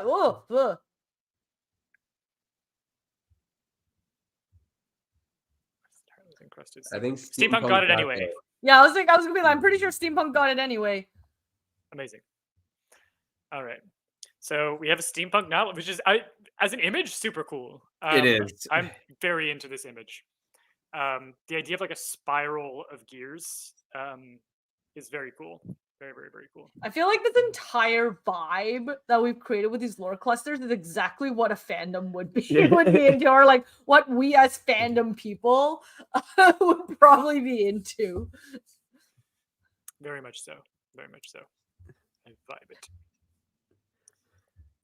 All right, so now time to add some secondary cues, which are all going to be drawn from the deities deck, basically. We could. Or we could do one at some point from one of the bridge expansions. I was going to be like, that could also work too. So, does this Nautilus have an agenda to die or become mortal? A background where they were created by mortals? A trait where they are blocked or summoned by a material? Or a domain? Are they the domain of a type of object or material? So let's say blocked, domain, die, or more created by mortals. That didn't work out too well. 3, 2, 1, go. If we had done an optimization pass for them sounding different when you say them out loud in a live stream, I think I would have broken those cues up. But thematically, they actually all work very differently. So It's and I mean, to be blocked or to be summoned by material is very different too, or die and become mortal are also different. So you almost have like more options than like the 4 that you have there. You almost have 6. Yeah. I think created by mortals. Created by mortals 1. Love it. How and like it's interesting because like I don't actually know too many stories where gods are created by mortals, but we know I at least from my recollection, I know a lot more about deities who wish to become mortal or die.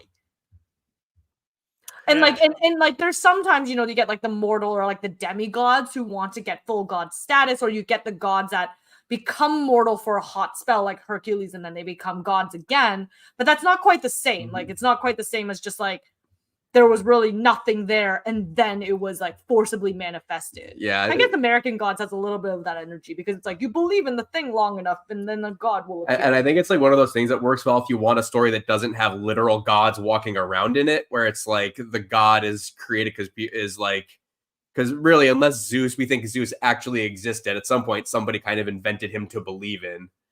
So it's is this Nautilus a real thing, or is it just something that like people put stock in?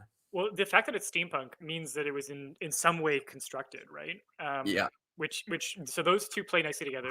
What I had in mind with created by mortals, there's a really great word that I think a lot of fantasy folks, if they don't know it, will like to learn it, which is egregore, which is the term for an entity that is basically given or invested with reality by a group of people and becomes more real the more people believe in it. It's just a very fun word. I can't remember. I at one point, egregore was actually one of the deity cues. I can't remember if it made the final cut or not. But if not, this was one of the ways that I wanted to explore that concept in the deities deck. Oh, Nautilus is written into existence by the Phantom. I like that. It's a very interesting. I guess there's also the concept of almost like false idols too, right? Like you can be like deities could technically still be mortal or not, or like constructed, right? They're machines. Like if you're thinking about steampunk, like you create it, its life exists in the fact that maybe there's an engine behind it, and then in the long existence of it, it becomes you know, risen to like on a pedestal, so to say, where you're worshiping it, but it's not a real god. Yeah. But if it has like a kind of like pseudo life where, because it has become bigger than any of the individual people who sort of built it, it's now like it's unstoppable in a way where like we can't just pull the plug on it. It's like the machine. It's like weird steampunk artificial intelligence. Yeah. I think it's a very fun concept to play with here. All right. Okay. Shall we keep expanding? Yes. Let's keep expanding. So, does this Nautilus have a domain of war or combat? An agenda to tempt or corrupt another deity's chosen one? A background where it created a language? Or a trait where it is attracted or repelled by an object or material? So we'll say attracted, war, corrupt, and language. And 3, 2, 1, go. Oh, I like that from Marlene. Picking a crop letter and using one of the symbols from the emblems expansion. That's super cool. Yeah, that is super cool.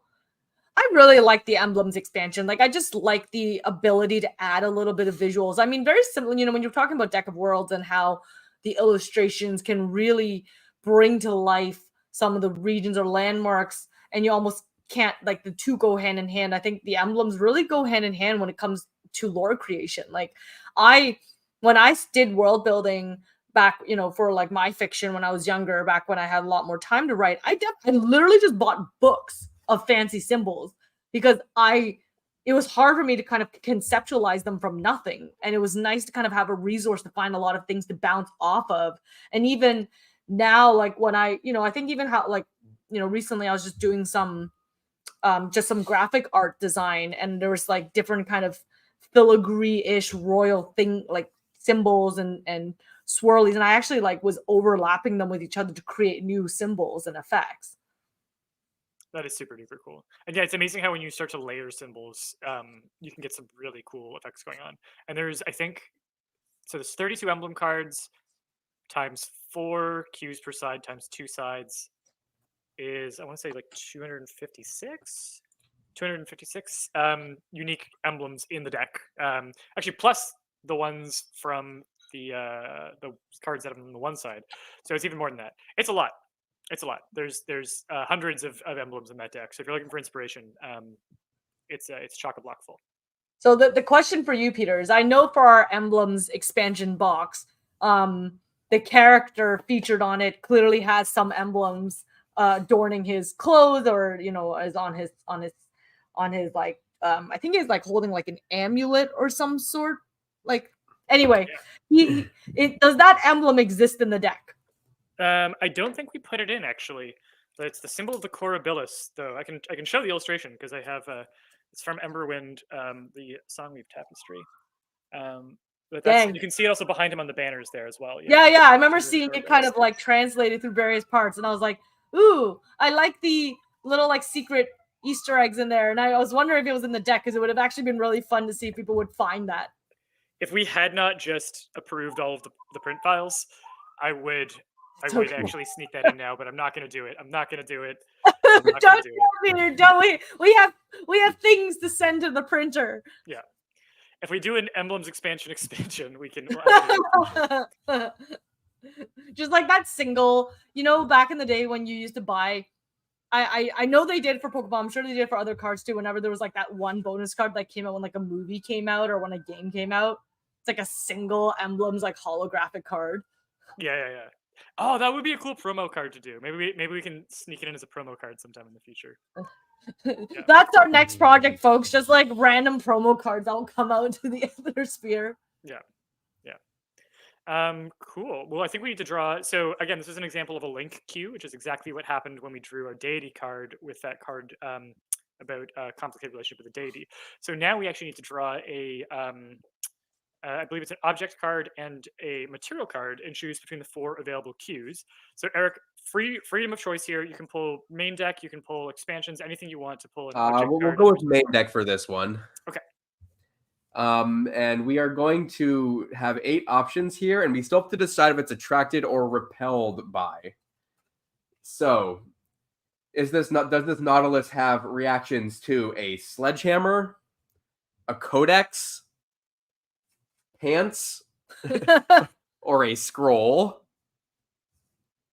Or does it have a strong reaction to silk, an alloy, pheromone, or noodles?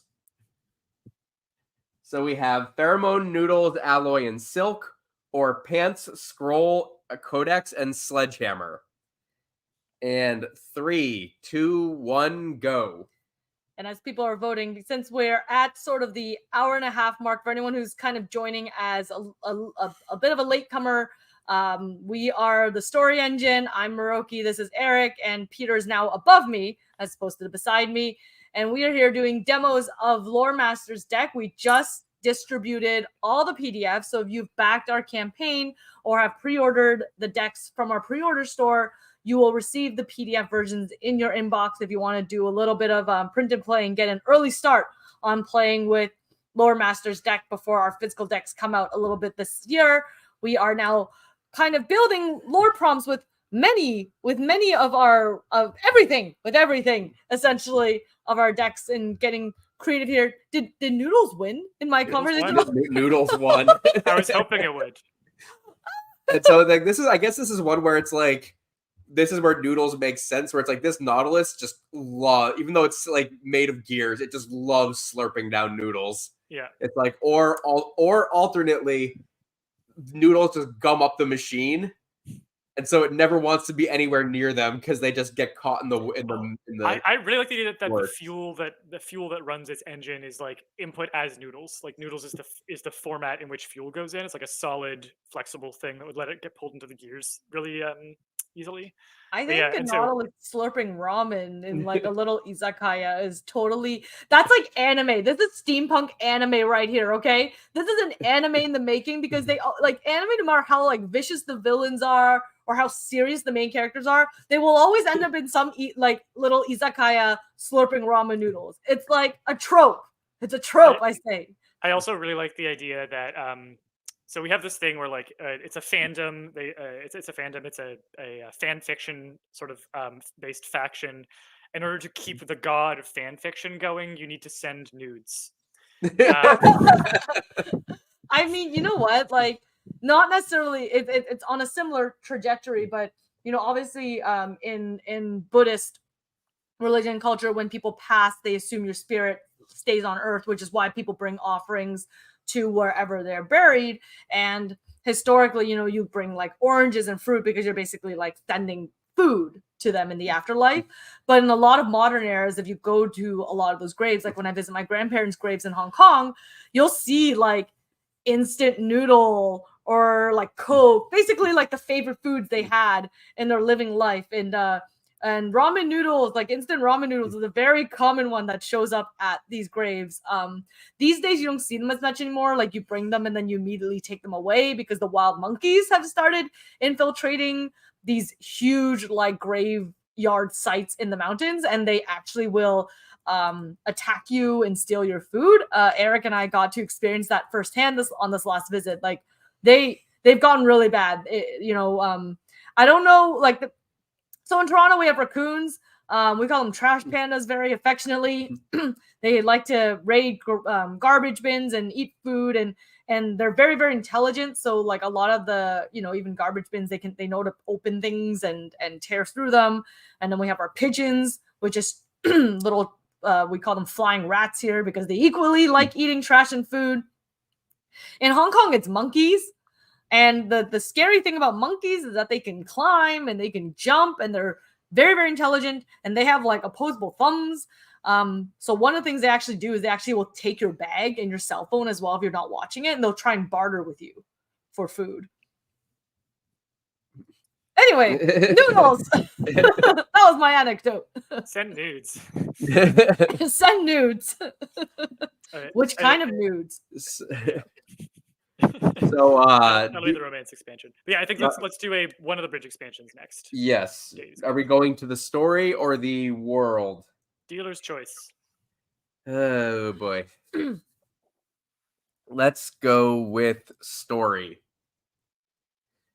So, does our Nautilus have an agenda that is composed of a whole bunch of cards from the story engine? It'll actually just end up being 2 cards. It'll be an engine plus, So do they have an agenda? Do they have is their domain something forbidden? In which case we will draw an anchor card. Do they have a trait where they have a secret mortal identity? Or are they did they imbue their essence into something? And we will also draw an anchor card for that. So let's go with essence, secret identity, forbidden, or agenda. And 3, 2, 1, go. And as you're voting, I'm going to very quickly tell you about the bridge expansions, because these were a ton of fun. These are the one of the more recent things that we launched in the series of live streams that we've been doing every week. And the bridge expansions are designed to have all 3 of the deck systems talk to each other. So Maroki had shown Story Engine, had shown Deck of Worlds, had shown Lore Masters deck. This is the way that you can get all of those cards to combine to create some really groovy prompts. And also it sort of exponentially increases the recombinability of all the different cards and all the different combinations that could possibly happen. So yeah, this is a card where if you see any icons on there that are present in the Story Engine expansion, you'll draw Story Engine cards instead of Lore Masters deck cards. And this lets you pull agents and anchors and aspects. It lets you pull engines from the deck, and sometimes you'll also pull cards from Lore Masters deck, so it's going to combine both sets.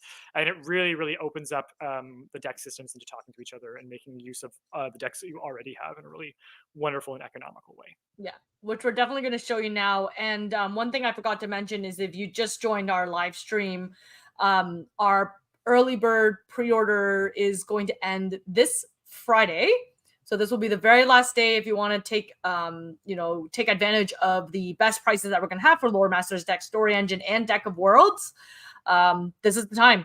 So make sure you get your orders in, or if you know someone who's interested, or if there's someone you want to, who's been kind of like checking us out for a little while and you're saying like you want to get that deal, send them over to the pre-order store. Okay, I think Secret Identity ended up being the one, right? Secret Identity won. Okay. So we are going to draw agent cards for this. Agent cards do have the same symbol as figure cards from the lore deck, but since this is a bridge queue, we're going to draw cards from the one that we're not currently using. And the way that you remember that is there's actually a little story engine icon on the card itself, on the bridge card there. Right there, yeah. So you always know which expansion you're drawing from when you have the option. Yeah. Sorry for making you deconstruct the prompts. Yeah. And so we're going to draw 2 agent cards for this. So that one's a little... So is there secret mortal identity? A misfit? A demon? A monster? Or a genius? Or is it... Actually, quick interruption. Do you happen to have the mythology expansion handy? Forrest has requested if we could pull... the box is handy. I'm not sure if the cards are in it. Let's see. It'd be one of the boosters. I was like, I don't... Hold on. Let's find out. It's got a teal color, a little bit similar to the creature cards color. Yeah, just... There's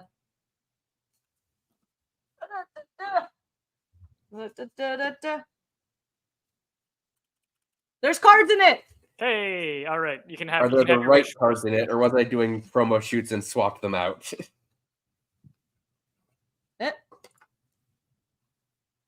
Eric's about to out me for saying I keep all the things organized, and they ended up not being organized. Oh no, this is totally my fault if it's not organized, because I know I was working with this deck. Yeah, these might not all be mythology. What is the symbol? It's an hourglass. These are not Yep, I was doing something else. Oh, I have 1 hourglass card. I have 2 hourglass cards. That's enough. 2 hourglass cards. I have 1. I only have 1 agent hourglass card. That's one we're drawing. Okay. That's enough. Although I am having a giggle because I'm like, I can totally see a deity being like, yes, my mortal form is a demon, and it's like, guy. Like that's like it's like you have a beard and mustache and then you put a fake mustache over it. I'm actually gonna scrap that card and bring one that's a little bit more I thought it was funny. One of the first agent cards actually had God on it, and that just seems... let's do it. I think it'd be really funny. I thought it was funny. All right. It's like Dracula disguising himself as Alucard. Like it's so obvious. That's a great one. So, and for the other 4, so we have Genius, Misfit, Demon, and Monster. Or is it disguised as an angel, a muse, a war god, or a god slayer? I love this. A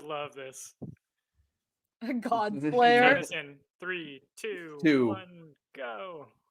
Definitely that whole thing where it's like, I'm definitely not the thing because I'm trying to kill the thing. That would be really cool if he's like a god-slaying god who like has a secret moral identity, but he does all the god killing not as a god, so that it doesn't get traced back. He can only or he can only, like, gods can't kill other gods. That's like how the whole deal works. So it's like you have to be more in order to do it. And Godslayer got the vote, so. Or what was that? There was like one anime that I followed for a little while and stopped, but it was like a vampire that hunts vampires. So everyone's like, "Oh, you're a vampire," and it's like, jokes, I'm not. Like, it's like the whole thing was like the humans, and they like, they hunt vampires, and then they're like, "Oh my god, it's a vampire," and it's like, actually, no, I'm a vampire that hunts vampires, and I actually drink their blood, and I become more powerful, and I have like a relationship with the secret organization that kills vampires. Anyhow, it's a lot. That is some fun lore. I like that a lot. So I'm thinking let's expand the noodles of the Godslayer next, because we haven't really done many materials in these live streams, so it might be fun to do. No, we have not. All right, let's do materials, and let's actually draw a namesake modifier for this one. So we're So just much is happening. reorganizing our cards here so that we can expand into directions that stay on camera. But something you may find helps with Lore Master's deck is paying attention to which sides of the card are going to be expandable and which aren't, and making sure that you leave the expandable sides where there's room to grow. Cool. So we've rotated Noodles so that it's now facing us. So we know that Noodles is the active prompt.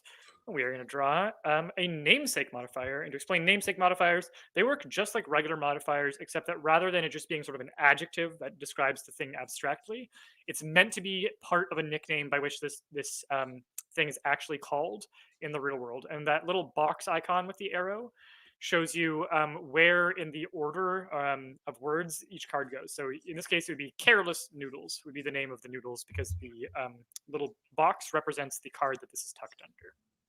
So let's go through our voting options here, Eric.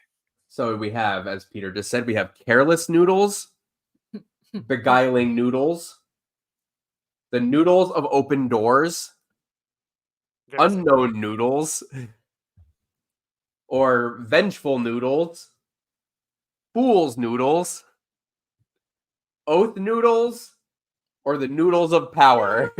If Noodles of Power doesn't win, I'm going to be disappointed in everyone. There's some other. I mean, Vengeful Noodles are. I've got questions. So I know there's like two things, like Vengeful, Fool's, Oath of Power, Careless, Unknown, of Open Doors, and Beguiling. 3, 2, 1, go. And so yeah. No, so there's two things. So we're watching Delicious in Dungeon right now, which I think is on Netflix. It's on Netflix. And we've been hearing about the manga from a friend of ours for a little while, and it's literally Dungeons and Dragons adventure, but then they like eat all the monsters that they kill, and they're like coming up with recipes, which tickles the super like Food Network junkie in me and like the D&D and anime all at once. So it's kind of like half the time they're like, this is an innocuous plant. Oh God, it's killing us. Like half the time it's a monster. So it's like, oh, that's a plant. Oh God, it's a tentacle monster. I can actually safely say that like there's like 100% chance that either I'll bring this up either on socials or like in a blog post, because just the whole concept of the show is like food as world building basically. Yeah. And vice versa. It's like a very interesting premise in terms of looking at like a very standard idea in a slightly different way. Like I said, that's one of the reasons that I was very passionate about the materials deck. Partly is that my sister is an archaeologist, and I think a lot about material culture. It's just a really interesting way to think about the world.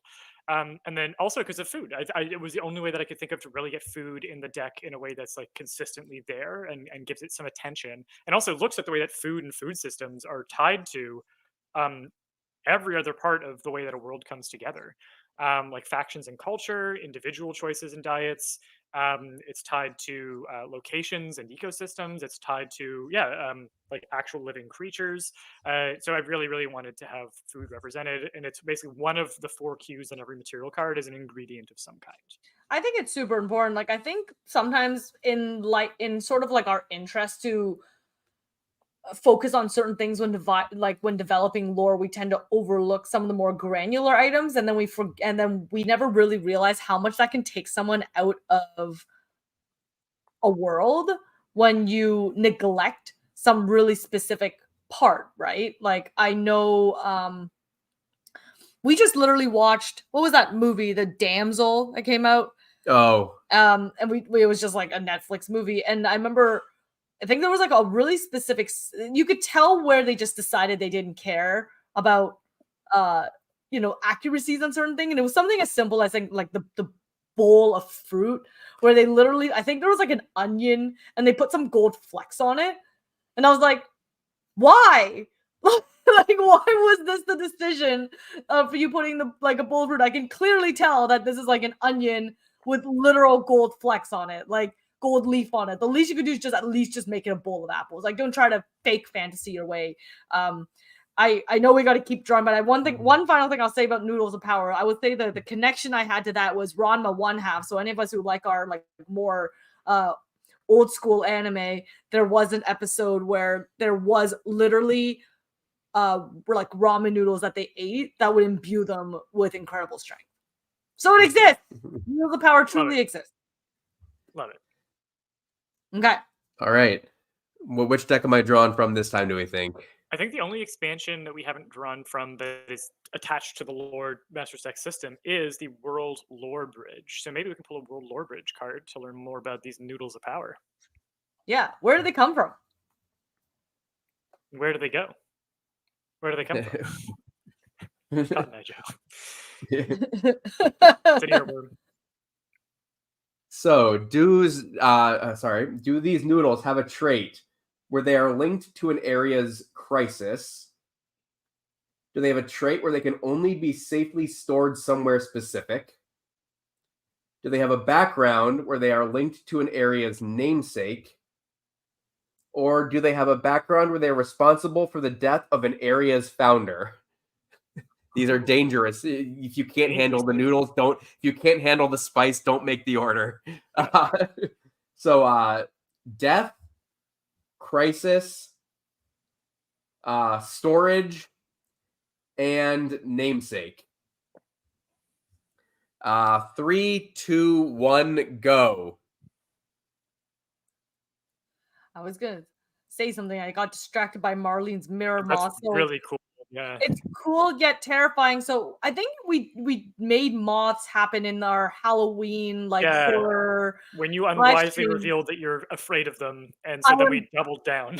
yeah. I have only one phobia in this world, and it's an actual word, motophobia. I'm afraid of moths, like horrendously afraid of moths. I've worked very hard over years to at least, I don't know, become sort of manageable in public scenarios where I just don't screech my face off and run wailing for help, where I can sort of contain it and present my need in some sort of polite communication, but just barely.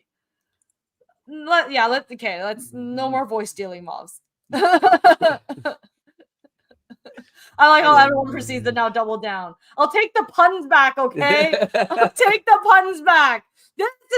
This was a long, many-month planned out journey to get Moroki into puns, is by basically finding something that I would resist more, and that is mobs.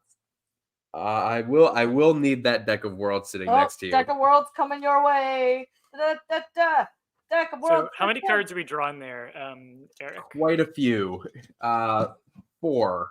Okay, so let's start by doing the first two with the slash, and then I think we can probably skip the last card draw for the sake of time and simplicity, because otherwise it'll be it's a hard one to vote on. It's easier to do when you're just doing it on your own. Yeah.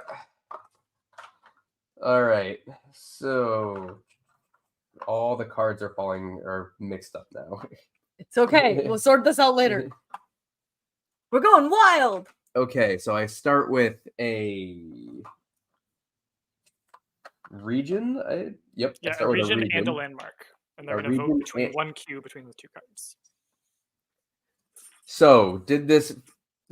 Are we looking for the founder of a lake, the founder of a rock, or the founder of a vineyard? So 3, 2, 1, go. I mean, Marlene. I mean, that's the joy is that you love the whole deck, and that's good. We're glad you love every card and expansion element. Hopefully, that means you have all of them.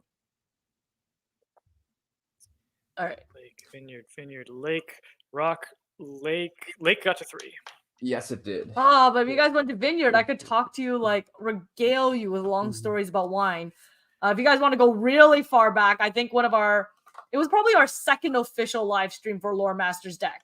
We did a bonus live stream because we got what was the was it because we got 1,000-person pledge train? Yeah, it was. The pledge train hit 1,000, and we had made a rash promise for that event, should that happen, and then we had to deliver. Make good on it. I'll drop. We dropped the link to the moths, voice stealing moths replay, and I will drop a link to that as well. Yeah, and what we promised was to pair wine with random lore prompts that we drew from the deck, or talk about, I don't know, creating cool tourist winery attractions based on lore prompts that we drew with the deck. It was a lot of fun. We were very loopy at that point, though. Nah, we hadn't slept in a very long time. Nah, Oh I yeah, the remember Nautilus Lake makes a lot of sense. we were probably more loopy by the last one. We were sabering wine on screen. Like by that point, we were like YOLO. We were way past midnight on that one. Yeah. All right. So now we're drawing a namesake card. We can probably draw one more card after this, but we have, is this the lake that weeps, the lake of cloth, the lake of secrets, or the golden lake? So 3, 2, 1, go. The lake of cloth. It's like I like that personally only because it's just so like it almost doesn't make sense, right? It feels a little bit disjointed and it gives you a chance to explain like what does cloth mean? Like is it because I don't know, there's like so much seaweed inside or there's so much like under like lake grass that you're actually being able like people make cloth from it? Is that a corner tuck that you're trying to do? No, I am breaking the rules because it's golden and it's supposed to be before lake and it's kind of hard to make that. Golden one, I believe. All right. Golden ones. We have the Golden Lake. So, and this is for respondable for the death in areas founder. Yeah. Oh, yeah. Okay. And then we have time for an origin card, I think. Wait. Oh, you know it's funny. Sometimes like I get so drilled, like locked into what's going on. I'm like, oh, that lake's fun. It's golden. And it's like that, and I'm like, wait, like we're talking about some noodles here. Well, they were responsible for the death of the founder of the lake. That doesn't necessarily. But still, the noodles killed someone. Like, did the founder just straight up choke on it, or is there something more nefarious at play? I think there was too much power. I think his power went above 9,000. Yeah, the founder was too old. Like, there's too much power. His heart couldn't handle it. It's like it gives you so much knowledge, and he just couldn't deal with it. Yeah. All right. And so now we're giving this lake an origin. So, was the Golden Lake the last known location of a lost expedition? Was it founded by siblings? Is it the origin of a famous book? Or did it grow from a single seed? And 3, 2... Maybe abbreviate those because they're long. Okay. Book, seed, lost expedition, and siblings. 3, 2, 1, go. Ooh, I like this pitch. Maybe the noodles are so powerful because they absorbed all of the founder's power. Oh. So it's like the noodles had an origin. They weren't they were noodles before.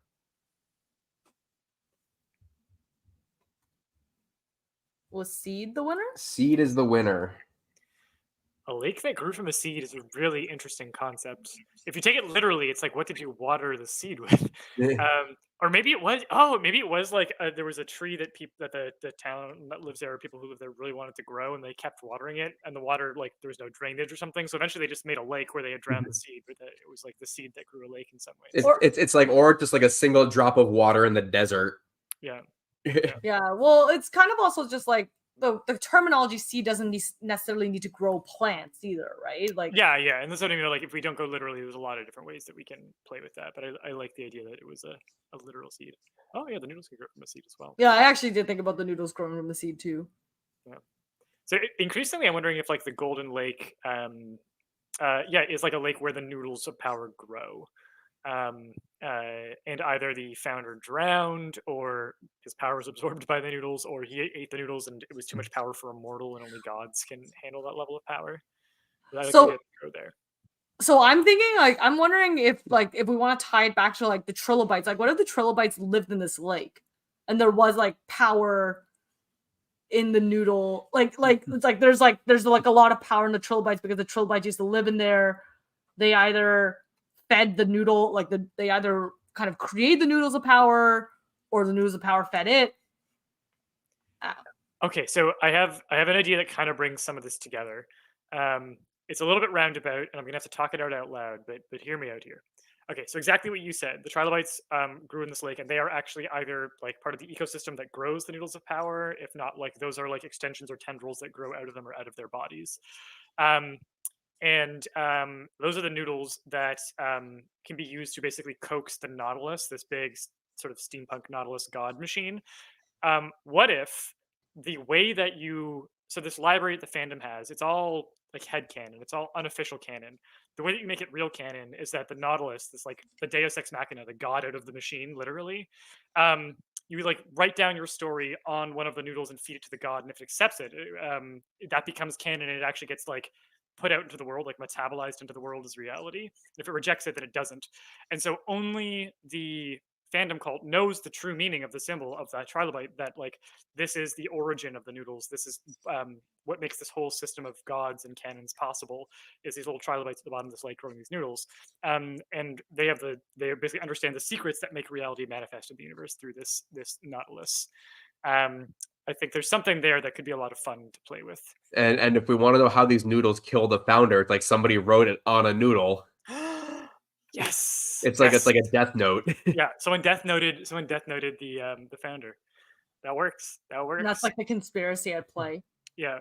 And I like the idea that it's and that's why it's like not just anyone can write anything and then it becomes true. Like the process to canonize it is you have to like feed your story to this god in the machine. And kind of like culture, right? Like the God in the Machine is this thing that we make together, right? The Nautilus is made by people, but we make it together, but it's bigger than any of us and none of us can control it. So in some ways it becomes this exterior organism that decides what ideas live and what ideas die.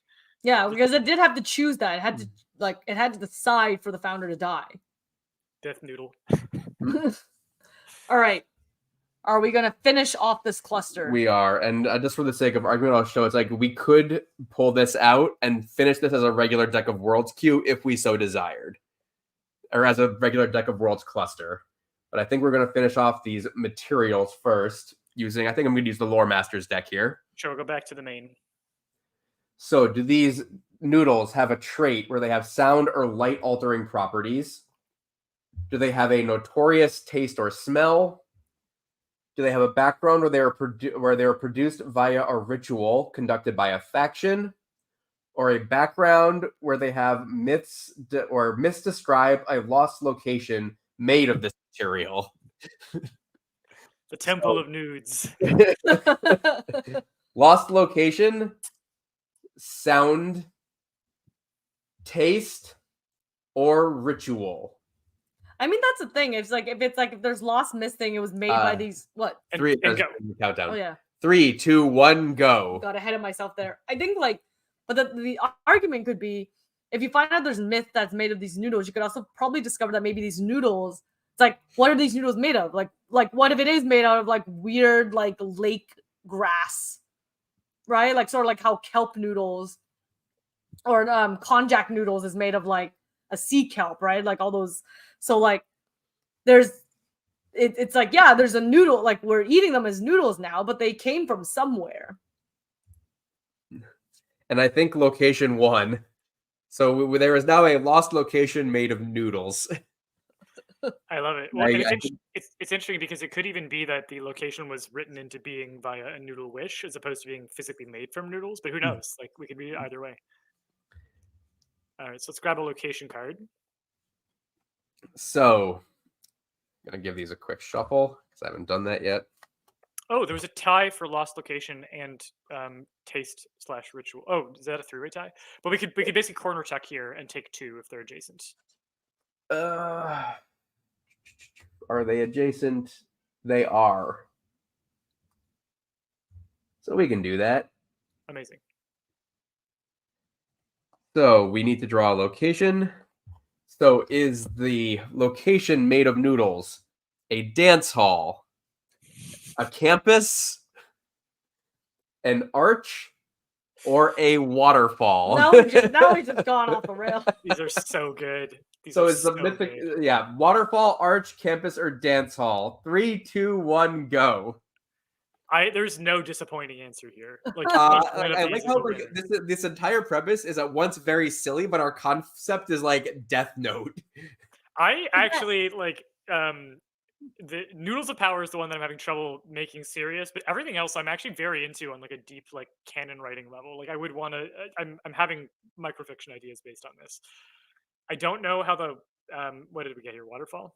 Waterfall is gonna win. I don't know how Waterfall of Noodles is going to just a never-ending cascade of noodles. What if it's like tied into the lake somehow? Yeah. Like what if the waterfall deposits in the lake, or the lake An underwater waterfall. It's not a lake, it's a colander. And the waterfall's coming at the bottom. Oh my god.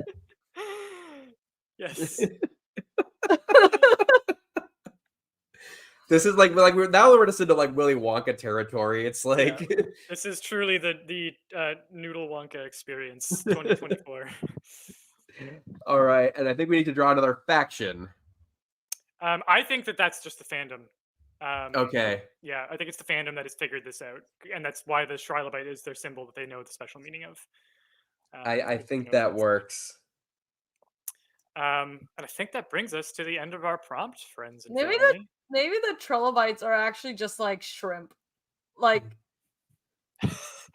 oh, and it's like a al mare. It's like a pasta al mare. Yeah, like it's like has nothing, like it's like it's you know, because like we're talking about prehistoric, but I mean I'm pretty sure they probably have shrimp like characteristics in terms of flavor depending on who's eating it. Yeah. Just because I'm not eating trilobites doesn't mean that some faction or figure doesn't think they're a delicious delicacy. Yeah. Love it. Oh, Nona Strega. Right? I think that's the name of that book, Nona Strega. The sort of like witch grandmother who has a pot that can cook infinite noodles. Yeah. It's a great one. It's a great one. Yeah, I don't know which one you're talking about, but I definitely have seen similar stories where it's like the idea of like this innocuous like household like life thing that ends up becoming an all-encompassing piece. I suppose the other like book reference here would be Cloudy with a Chance of Meatballs. Oh yeah. Yeah. Well, this was so much fun. This was absolutely unhinged in the best way possible. Friends, we have the noodles of power growing out of the golden lake of trilobites. We have a Nautilus god in the machine that decides what is fan canon versus what is real canon. But of course, we make that machine, and we do that as a fandom that knows the truth of the trilobite symbol. And otherwise, we have an archive of our own, even if it doesn't belong to the rest of the Nautilus's reality world. But this was delightful. I had so much fun. If you do want to pre-order the Lore Masters deck and you haven't already, you can find that at storyenginedeck.com/lore. Again, until midnight Eastern time tomorrow. We're still going to have early bird pricing available after that, where the prices are going to go up a little bit. So this is a really, really good time to pre-order if you can. Also, I think we'll be paying attention to, if you place a pre-order, what's going to happen is I think once or twice a week, we will lock the orders and charge cards. Is that right, Maruki? Yeah, usually once a week. Usually once a week. So basically, like expect once a week. We will lock and charge cards, and I think when we do that, that's when you'll get your digital distribution. Exactly. So if you place a pre-order and you're not immediately seeing in your inbox, don't fret. But if you don't see in about a week and a half, then send us a note and we'll look into it. But we usually lock orders once a week. It's not a fully automated process through BackerKit, so like it's different from our store. If you have ordered from our store before, you'll know that when you purchase something, it kind of like pops in your inbox right away. This one actually requires the little manual ka-chunk of the crank. So yeah.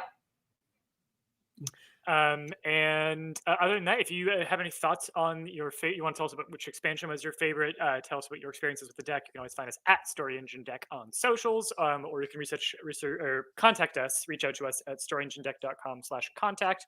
Those messages go to Eric, and we always love hearing what people are up to and seeing the kind of cool things that they have going on. Mm-hmm. And you can always, drop lines in the community forum as well to chat a little bit more about the deck.